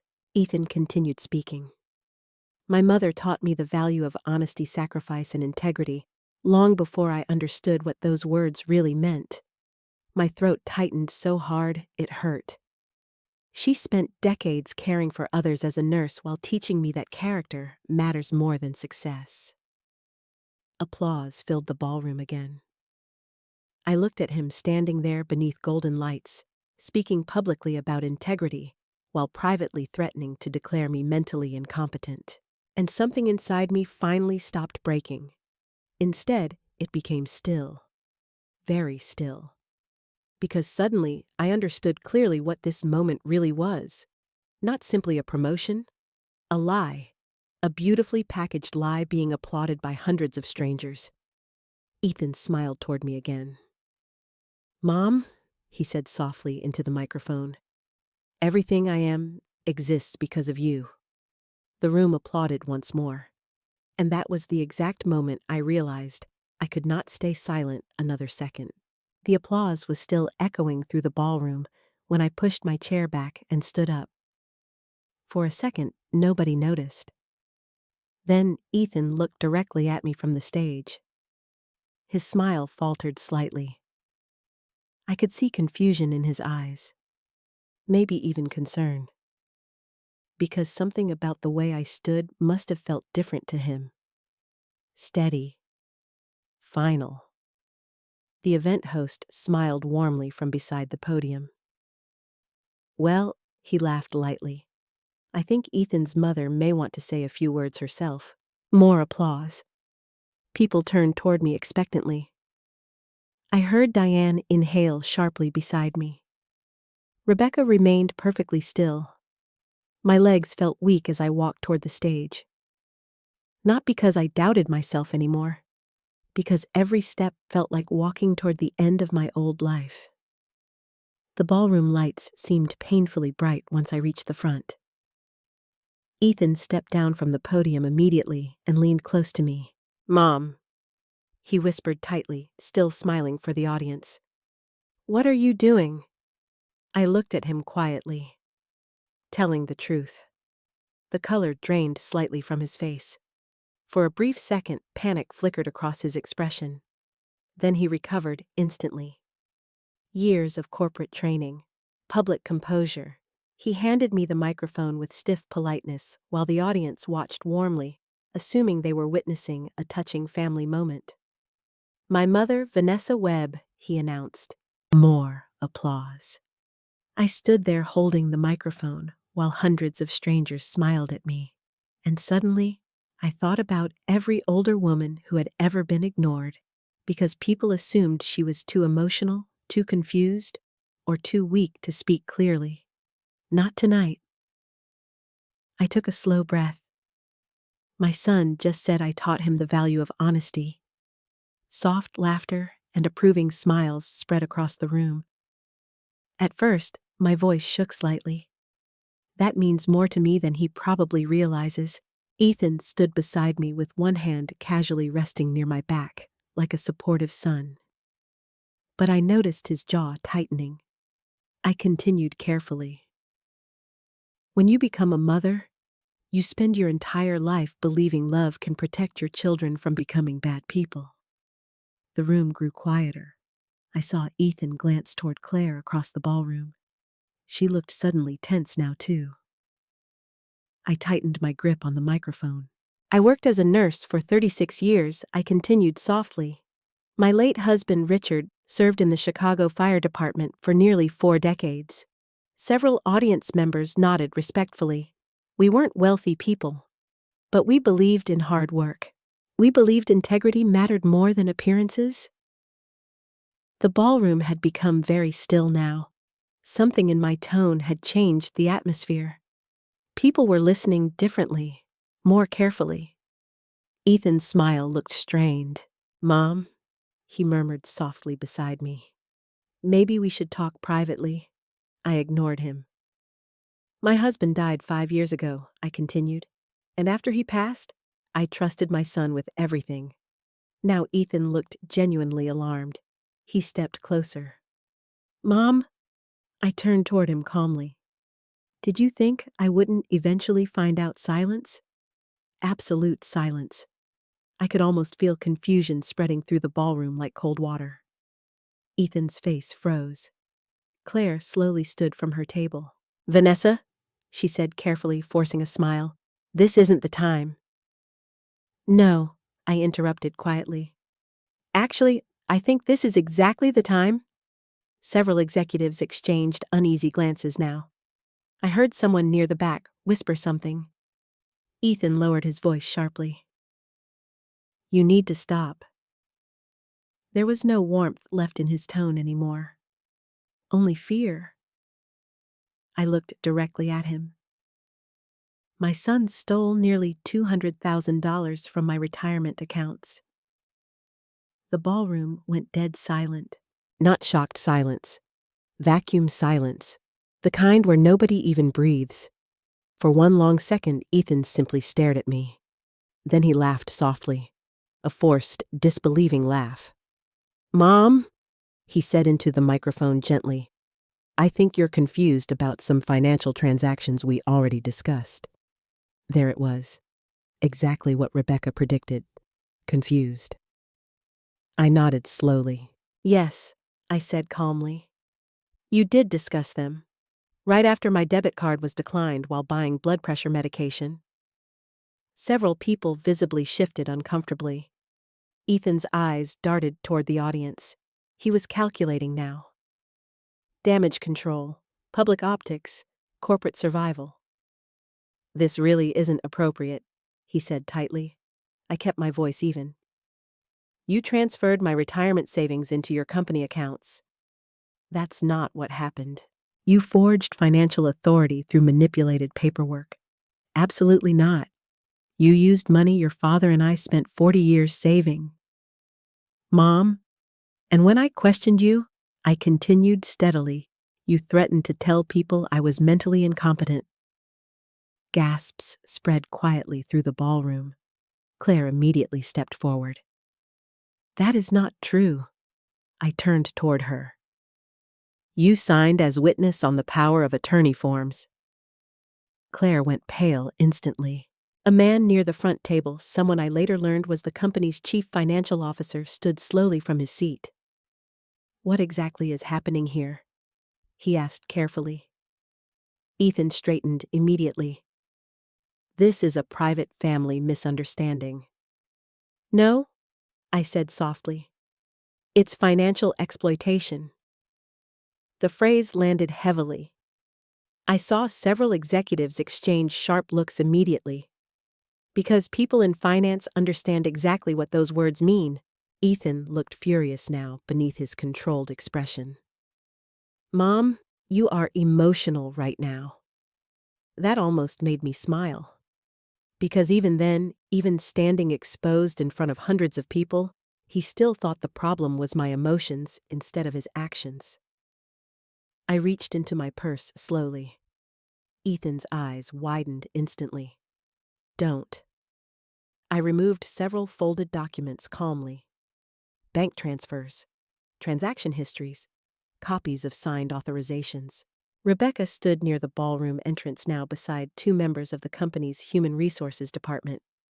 Ethan saw them at the exact same moment I did, and for the first time all night he looked genuinely afraid. Not irritated, not defensive, afraid. I handed one set of documents directly to the CFO. These are transfers from my retirement accounts into entities connected to my son. The man accepted them carefully, visibly unsettled. Ethan stepped toward me sharply. You had no right. No right. My voice finally cracked slightly. You took the last years of security your father worked himself half to death to build for me? The room stayed frozen. Nobody moved. Nobody interrupted. Because truth has a strange power once spoken aloud publicly. It becomes harder to bury. Ethan lowered his voice dangerously. You are humiliating yourself. I looked directly into my son's eyes. No, I whispered. I think I finally stopped humiliating myself the moment I stopped protecting you. That sentence hit him harder than anything else I'd said all night. I could see it, because suddenly he realized something devastating. The version of me he depended on, the quiet mother who absorbed pain silently, was gone. The CFO glanced quickly through several documents, his expression darkening more with each page. Another executive whispered urgently to someone beside him. Claire looked like she might faint. Then Ethan made one final desperate attempt. She doesn't understand how investment structures work, he said quickly to the room. This was temporary portfolio management. That's interesting, Rebecca interrupted calmly while stepping forward. Every head turned toward her. She opened her own folder slowly. Because we also have records showing significant transfers occurring while Mrs. Webb was hospitalized with a concussion. The silence afterward felt almost violent. Ethan stopped breathing for a second. I saw it happen. That tiny moment when he realized the entire lie was collapsing faster than he could control it. And standing there beneath crystal chandeliers while his perfect corporate image cracked apart in front of everyone, my son finally looked at me not as a helpless old woman, but as someone who could destroy him with the truth. The ballroom no longer felt like a celebration. It felt like a courtroom. Nobody touched their drinks anymore. Conversations had completely disappeared. Even the musicians near the stage sat frozen, uncertain whether they were witnessing a corporate scandal or a family collapse. Maybe both. Ethan stood beside me under the chandeliers, breathing hard through his nose, while trying desperately to maintain composure. But I knew my son well enough to recognize the truth. He was unraveling. The chief financial officer, Martin Keller, continued flipping through the documents Rebecca had handed him. Every few seconds, his expression darkened further. Finally, he looked up slowly. Ethan, he said carefully, what exactly are these transfers? Ethan immediately straightened his shoulders. Temporary personal investment restructuring. Martin's eyes narrowed. Using your mother's retirement accounts, it was authorized. I spoke quietly into the microphone again. Not honestly. The room remained painfully silent. Rebecca stepped beside me calmly, her voice controlled and professional. We have documented transfer records, medical timelines, and evidence showing Mrs. Webb was under concussion treatment during at least one major authorization period. A woman near the front table whispered, "Oh my God!" Ethan turned sharply toward Rebecca. You're exploiting an elderly woman's confusion. That sentence echoed through the ballroom, and for the first time all night, something inside me stopped hurting. Because hearing him say it publicly revealed exactly who he had become. I turned toward him slowly. "No, Ethan," I said softly. "You just said the quiet part out loud." Several executives exchanged uncomfortable looks immediately. Martin Keller's tone hardened. "Did you, or did you not, move money from your mother's retirement accounts into business-controlled entities?" Ethan hesitated, and that hesitation destroyed him more than any confession could have. Claire suddenly stepped forward from the audience. "Martin, this is being wildly misrepresented." She sounded panicked now. Gone was the polished elegance. Gone was the calm social smile. Only fear remained. This was a private family matter, she insisted. Vanessa agreed to help temporarily. I looked directly at her. "Then why did you both hide it from me?" Claire opened her mouth. Nothing came out. Rebecca calmly removed another document from her folder. "We also have email correspondence." Ethan's head snapped toward her instantly. Fear flashed openly across his face now. Rebecca continued evenly. "One message from Ethan Webb states, quote, 'I'll move it back before she notices.'" Gasps spread through the room again. Someone near the back muttered, "Jesus Christ." Ethan stepped forward aggressively. "That email is out of context." Rebecca didn't flinch. "Would you like me to read the rest?" Silence. Because he already knew what the rest said. Martin Keller looked physically ill now. "You used company-connected accounts," Ethan answered quickly. "Temporarily." Martin closed his eyes briefly.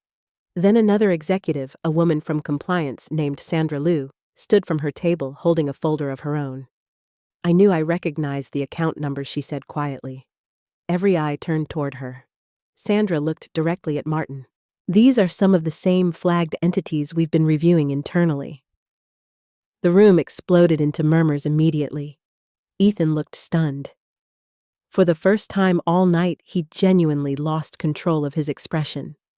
Not polished discomfort. Panic. Real panic. Martin's voice became dangerously calm.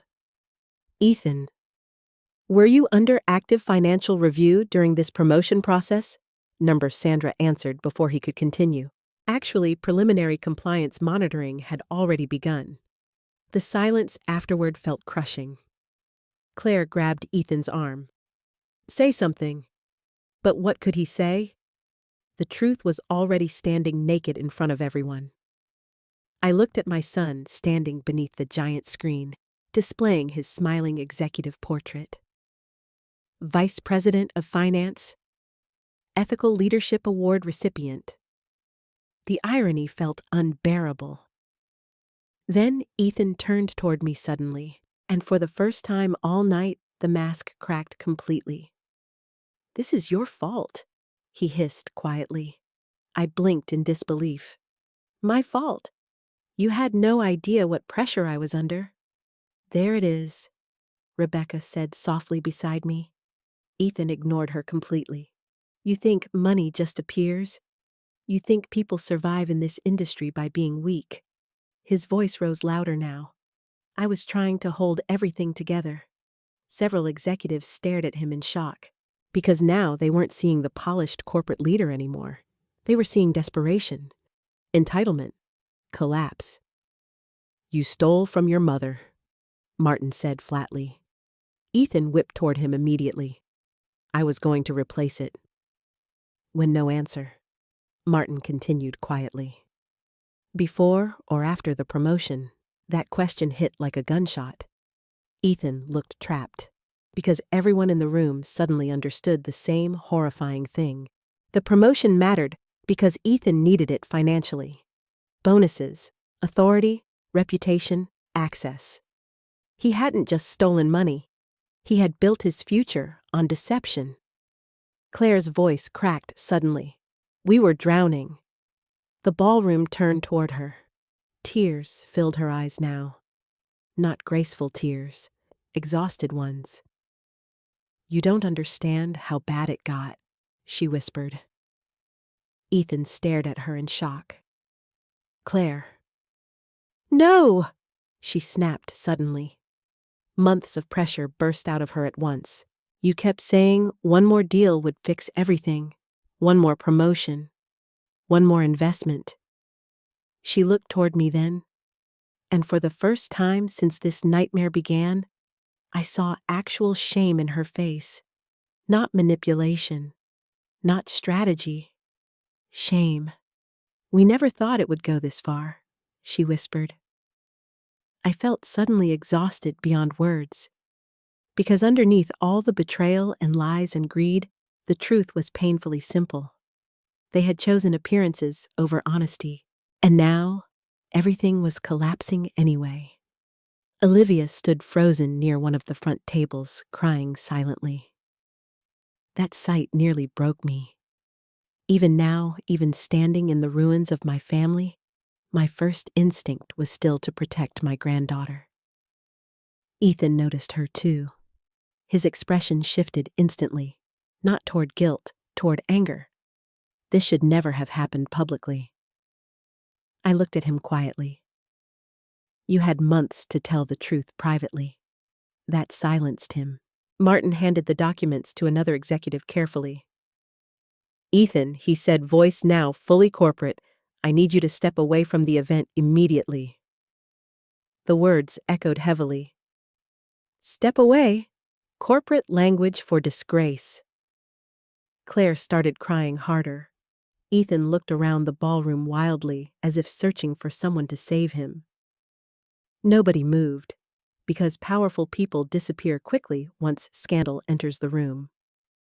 Sandra from compliance spoke next. Your access credentials will be suspended pending investigation. Suspended. Another word that changed lives. Ethan's breathing became uneven. You're destroying my career? I stared at him. No, Ethan, I whispered. You destroyed it the moment you decided your mother's life savings mattered less than your image. That finally broke something in him. His shoulders sagged. His face collapsed inward slightly.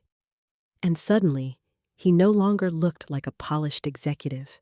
He looked like a frightened little boy trapped inside a grown man's terrible choices. For one heartbreaking second, I saw the child I once rocked to sleep after nightmares. Then the moment disappeared. Because children make mistakes. Adults make decisions. And Ethan had made his. Martin gestured quietly toward hotel security near the ballroom entrance. Not aggressively, not dramatically, but the message was clear. The celebration was over. The promotion was dead, and my son's carefully constructed world had just shattered publicly beneath crystal chandeliers, while hundreds of strangers watched in silence. After the ballroom emptied, I found myself standing alone near the back hallway outside the elevators. The adrenaline that had carried me through the confrontation was fading fast now. In its place came exhaustion. Deep, bone-level exhaustion. I leaned against the wall for a moment and closed my eyes. Somewhere down the corridor, hotel staff quietly rolled carts over marble floors. Distant voices echoed faintly from the lobby downstairs. Life continuing, as if my family hadn't just collapsed in public. Diane approached first. You okay? It was almost funny hearing that question again. No, I wasn't okay. I had just destroyed my son's promotion ceremony in front of hundreds of people. But strangely, I also no longer felt afraid. I don't know what I feel, I admitted softly. Diane squeezed my hand gently. You told the truth. Rebecca joined us moments later. Corporate compliance requested copies of all documentation, she said quietly. This is moving very quickly now. I nodded numbly. Nothing about this felt real anymore. Then I heard Ethan's voice behind me. Mom. Every muscle in my body tightened instantly. I turned slowly. He stood at the far end of the hallway alone now. No executives, no applause, no polished confidence. Just my son in a tuxedo that suddenly looked too expensive and too tight around the shoulders. His face looked pale beneath the hotel lights. Older somehow? Broken. Diane immediately stepped forward protectively. You don't get to corner her alone? I just want to talk. Rebecca studied him coldly for several seconds. Then she looked at me. Your decision. Part of me wanted to walk away immediately. Another part needed to hear him speak without an audience for the first time all night. I'll be fine, I said quietly. Neither Diane nor Rebecca looked convinced, but eventually they moved a short distance away down the hallway, still watching carefully. Ethan and I stood facing each other in silence. The distance between us felt enormous. Finally, he spoke. You humiliated me. Not hello, not I'm sorry. You humiliated me. I stared at him for several seconds. You stole from me. His jaw tightened. I already said I was going to pay it back. When he looked away, that answer was enough. For a moment, neither of us spoke again. Then Ethan rubbed both hands over his face tiredly. You have no idea what happened to me. Something about the sentence unsettled me. Not because it excused anything, because part of me still wanted to understand. What happened? I asked quietly. He laughed bitterly. Everything. His voice sounded raw now, not polished anymore, not controlled, just tired. I lost nearly $300,000 in 6 months. My stomach tightened. Ethan leaned against the wall heavily. It started with one bad investment, then another, then another. I stayed silent. You know what happens in finance when people smell weakness? He continued quietly. They destroy you. So you stole from your mother. I borrowed from you. No, Ethan. My voice cracked slightly. You hid it from me. You manipulated paperwork. You threatened my mental competency. He closed his eyes briefly. I panicked. The honesty in those 2 words hurt more than denial would have, because for the first time, he sounded human again. Not innocent. Human. I kept thinking I could fix it before you noticed, he whispered. That's what addicts say. His eyes snapped toward mine. What? People who gamble. People who lie. People who destroy families while promising they'll repair everything later. That hit him hard. I could see it. He looked down at the floor. You think I'm some kind of monster now? I swallowed painfully. No. Then what do you think? I looked at him carefully. And for the first time in months, I answered honestly. I think you became someone willing to sacrifice other people to protect your image. The hallway fell silent again. Ethan's eyes filled suddenly with something I hadn't seen in a very long time. Shame. Real shame. I was drowning, he whispered. I nodded slowly, and instead of telling the truth, you pulled me underwater with you. That made him physically flinch. For several seconds, he couldn't speak at all. Then finally, Claire knew part of it, not everything. I stared at him. She thought it was temporary restructuring at first. By the time she realized how bad it had become, he laughed weakly. We were already trapped. The word lingered heavily between us. Trapped. I thought about the marble kitchen renovations, the luxury vacations, the expensive clothes. People rarely notice traps when the trap still looks glamorous. What happened tonight? I asked quietly. Was any of it real? He frowned. What do you mean when you talked about integrity, about Dad, about me? His face collapsed slightly. That part was real. I almost cried hearing that. because somehow the truth made everything even sadder. Ethan stepped closer slowly. You think I stopped loving you? I looked at him for a very long time before answering. No. That surprised him. I think you loved success more. Tears filled his eyes immediately. I was trying to survive, and I would have helped you. That finally broke him. Completely. He looked at me like I had struck him across the face. You don't know that. Yes, I whispered fiercely. I do. My own tears came then, because this was the part destroying me most. Not the money, not the scandal, the fact that my son never gave me the chance to help him honestly. You could have come to me, I said, voice shaking. You could have sat at my kitchen table and told me the truth. He stared at the floor silently. I would have sold the house if I had to, I continued softly. I would have helped protect Olivia. I would have stood beside you.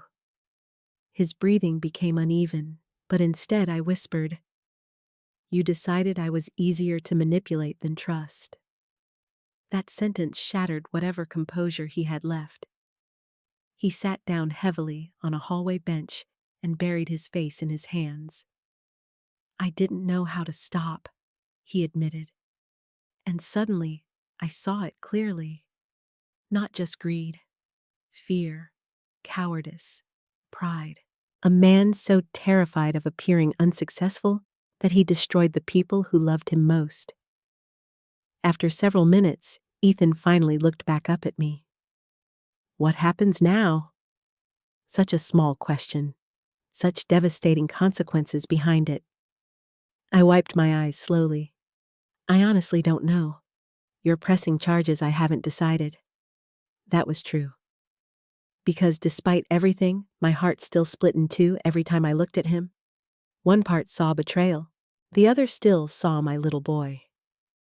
Ethan nodded slowly, like he expected nothing else. Then quietly, he said the one thing I never expected to hear. The worst part isn't losing the promotion. I waited silently. It's realizing Dad would be ashamed of me. That almost broke me completely. Because Richard had adored Ethan. Absolutely adored him. And hearing my son finally acknowledge the moral collapse beneath everything else felt unbearable somehow. I already lost you before tonight, I whispered. Ethan looked stricken.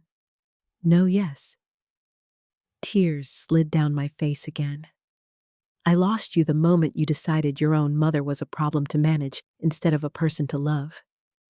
He looked like he wanted to argue, but he couldn't. Because deep down, he knew it was true. We stood there in silence for a long time, not healed, not reconciled, just broken people standing in the ruins of trust. Then finally, I stepped back toward the elevators. Mom? I paused. I don't know if I can forgive this yet, I said honestly. His face crumpled slightly. But I hope someday you become someone worth forgiving. And with that, I walked away from my son while he sat alone in the empty hotel hallway, wearing the remains of the life he had destroyed himself. The weeks after the promotion ceremony felt strangely quiet. Not peaceful, just quiet in the way a house becomes quiet after a storm tears through it and leaves everything standing but damaged. For the first few days, I barely left home. News traveled faster than I expected. People from church called pretending they just wanted to check in, but I could hear curiosity hiding underneath their kindness. Neighbors suddenly became awkward. Some avoided eye contact entirely. Others looked at me with soft pity that somehow felt worse. Apparently, one of the executives at the hotel had posted anonymously online about a finance executive exposed by his own mother during promotion ceremony. By the end of the week, everyone seemed to know some version of the story. Diane warned me not to read comments online. Of course I read them anyway. Some people called me brave. others called me cruel. One comment hurt more than all the others combined. A mother should protect her child no matter what. I stared at that sentence for nearly an hour, because part of me still believed it too, even after everything. Meanwhile, Ethan disappeared from public view almost immediately. Grand Lakes Financial Group officially announced he had been placed on administrative suspension pending investigation. Administrative suspension. Such clean corporate words for devastation. Claire moved Olivia temporarily to her sister's house in Milwaukee, while reporters and investigators circled around Ethan's collapsing career. And through all of it, I kept expecting to feel victorious. Instead, I felt hollow. One afternoon, about 2 weeks later, I stood in the grocery store staring blankly at soup cans, while another woman whispered my name 3 aisles over. "That's her," someone murmured quietly. I left without buying anything. Humiliation doesn't disappear just because you're technically the victim. At home, the silence became unbearable sometimes. No Ethan dropping by unexpectedly. No Olivia painting at the dining room table. No family dinners. The emptiness hurt more than anger now. I found myself wandering through the house, touching old photographs constantly. Ethan at age 6, holding a fishing pole beside Richard. Ethan graduating college. Our last Christmas before everything collapsed. In every picture, we looked like a normal family. That realization haunted me most. How easily love and deception can exist side by side. One rainy Thursday evening, there was a knock at my front door. When I opened it, Olivia stood there alone, holding a small overnight bag. My heart nearly stopped. Olivia. Her eyes were swollen red from crying. "Can I come in?" I pulled her into my arms immediately. She held onto me so tightly it hurt. "I'm sorry," she whispered against my shoulder. "Oh, sweetheart." I brought her inside quickly and made hot chocolate, even though neither of us really drank it. She sat at the kitchen table, quietly twisting a napkin between her fingers. "Does your mother know you're here?" She dropped me off. That surprised me. "Claire's outside." Olivia nodded weakly. I looked through the front window and saw Claire sitting in her SUV, gripping the steering wheel motionlessly. She looked exhausted. Not glamorous anymore. Just tired. Very tired. Olivia stared down at the table. "Dad's really bad." My stomach tightened. "What do you mean he barely leaves the house now?" Something about hearing that frightened me more than I expected, because despite everything, he was still my son. Olivia's voice cracked. "I heard him crying last night." That image shattered me instantly. I looked away quickly before she could see tears filling my eyes. Children should never have to carry their parents' collapse.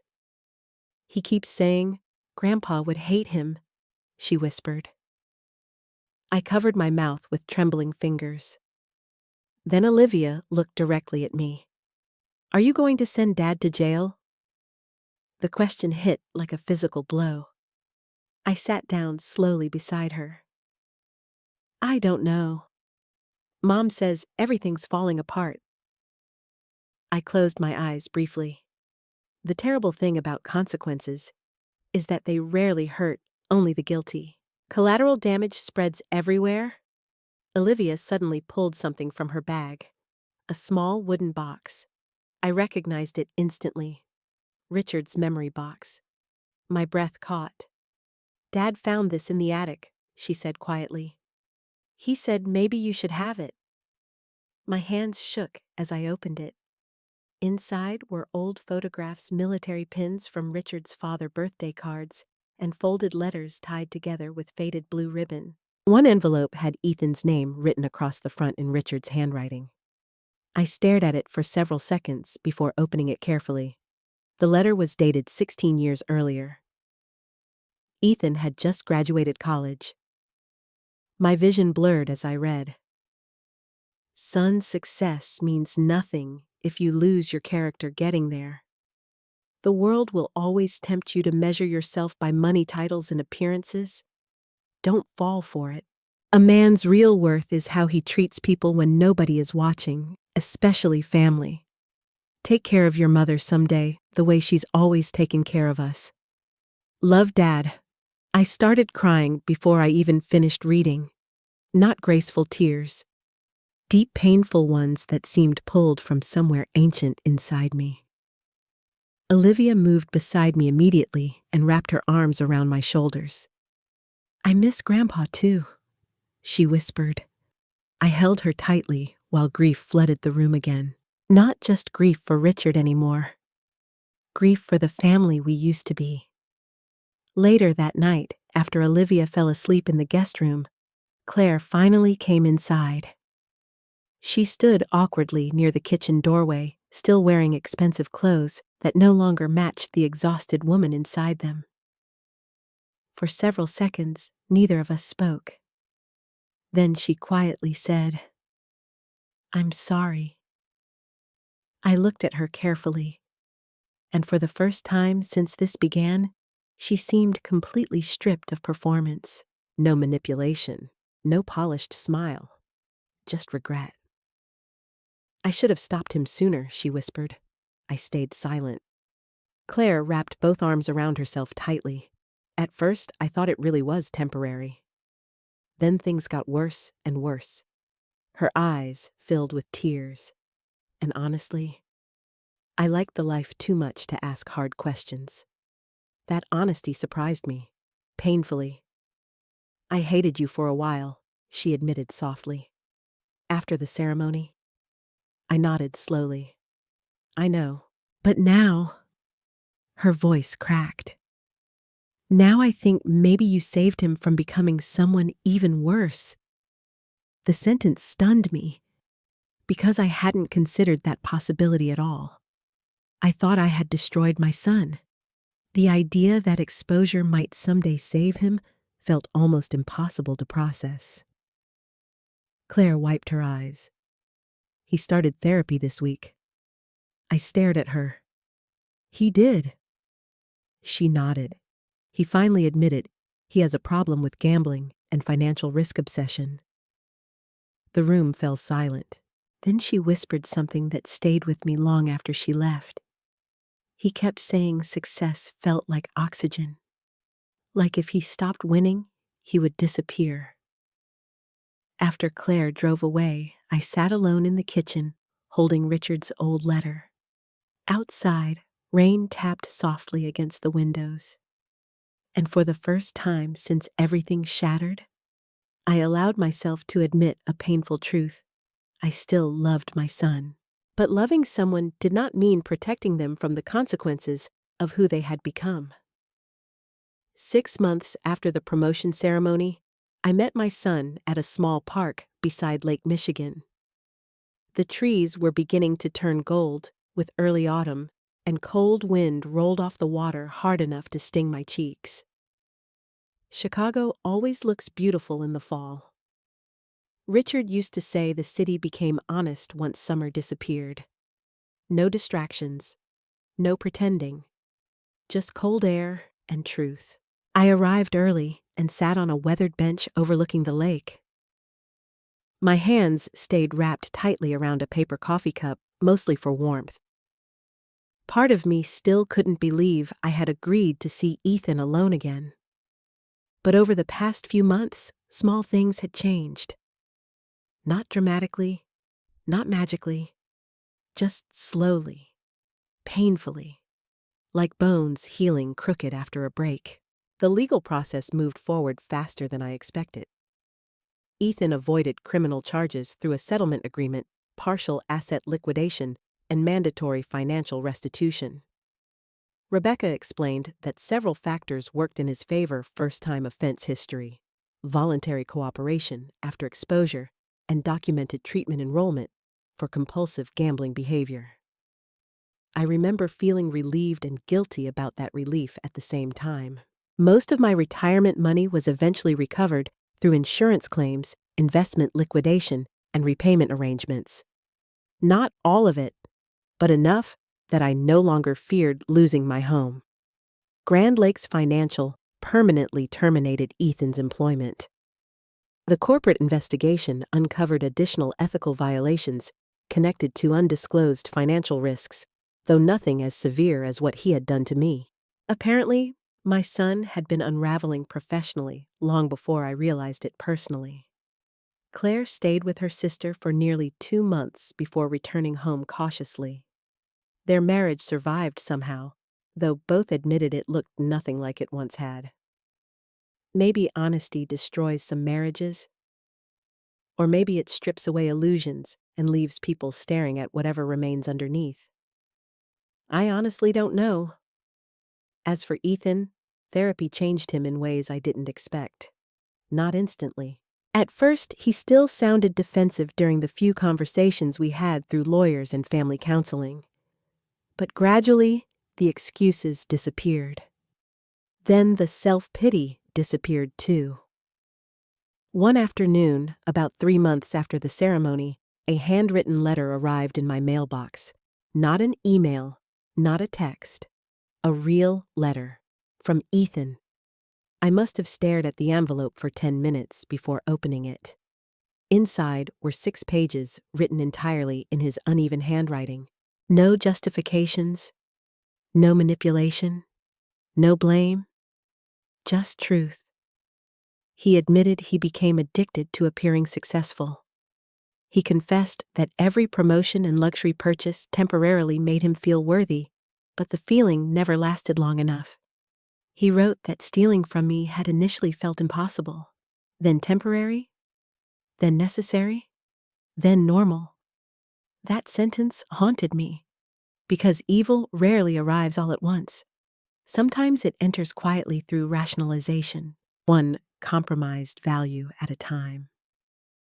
Near the end of the letter, Ethan wrote something that made me cry harder than anything else since Richard died. I kept telling myself I was protecting my family, but the truth is, I was protecting my ego. I cared more about looking successful than being honest. Dad warned me exactly about this in his letter, and I became the man he feared anyway. I read those words over and over again, not because they erased what happened. Nothing could erase it. But because for the first time, my son sounded accountable instead of afraid. And accountability changes people.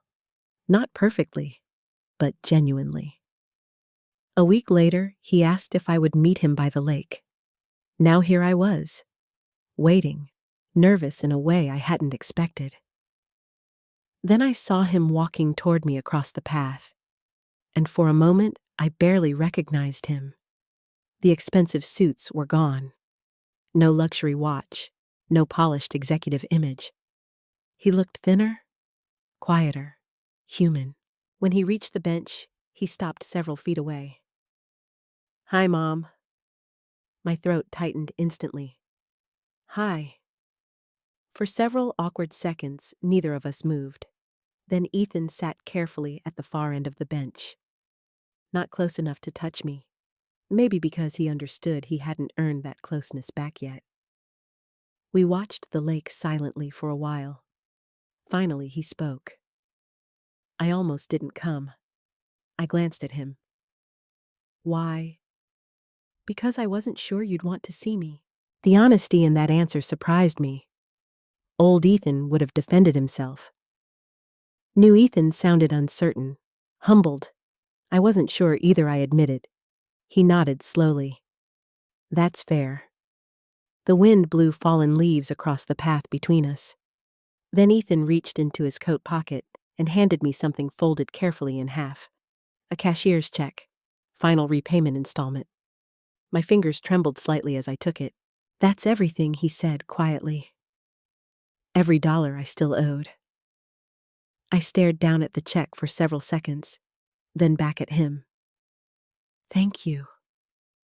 The words felt strange, not because I wasn't grateful, because no mother imagines one day thanking her son for returning stolen retirement money. Ethan looked down at his hands. I know saying sorry isn't enough. No, I whispered. It isn't. He nodded again without arguing. Another change. For a long moment, we sat listening to waves strike the shoreline softly below us. Then Ethan spoke again. I hated you after the ceremony. I looked at him calmly. I know. I told myself you ruined my life. His voice cracked slightly. But therapy forced me to admit something. I waited silently. You didn't ruin my life. He swallowed hard. You stopped me before I ruined myself completely. Tears filled my eyes immediately. Because those words cost him something real to say. I looked out across the lake quickly before speaking again. I didn't expose you because I stopped loving you. Ethan's face tightened painfully. I know that now. I did it because I couldn't watch you become worse. He covered his mouth briefly with trembling fingers. For several seconds, neither of us spoke. Then quietly he asked, Do you think you'll ever forgive me? Such a fragile question. I thought carefully before answering. I already forgave the little boy you used to be. His eyes filled instantly. But forgiveness for the man you became? I paused softly. That's going to take time. He nodded slowly. I understand. And strangely enough, I believed him. Not because trust had magically returned.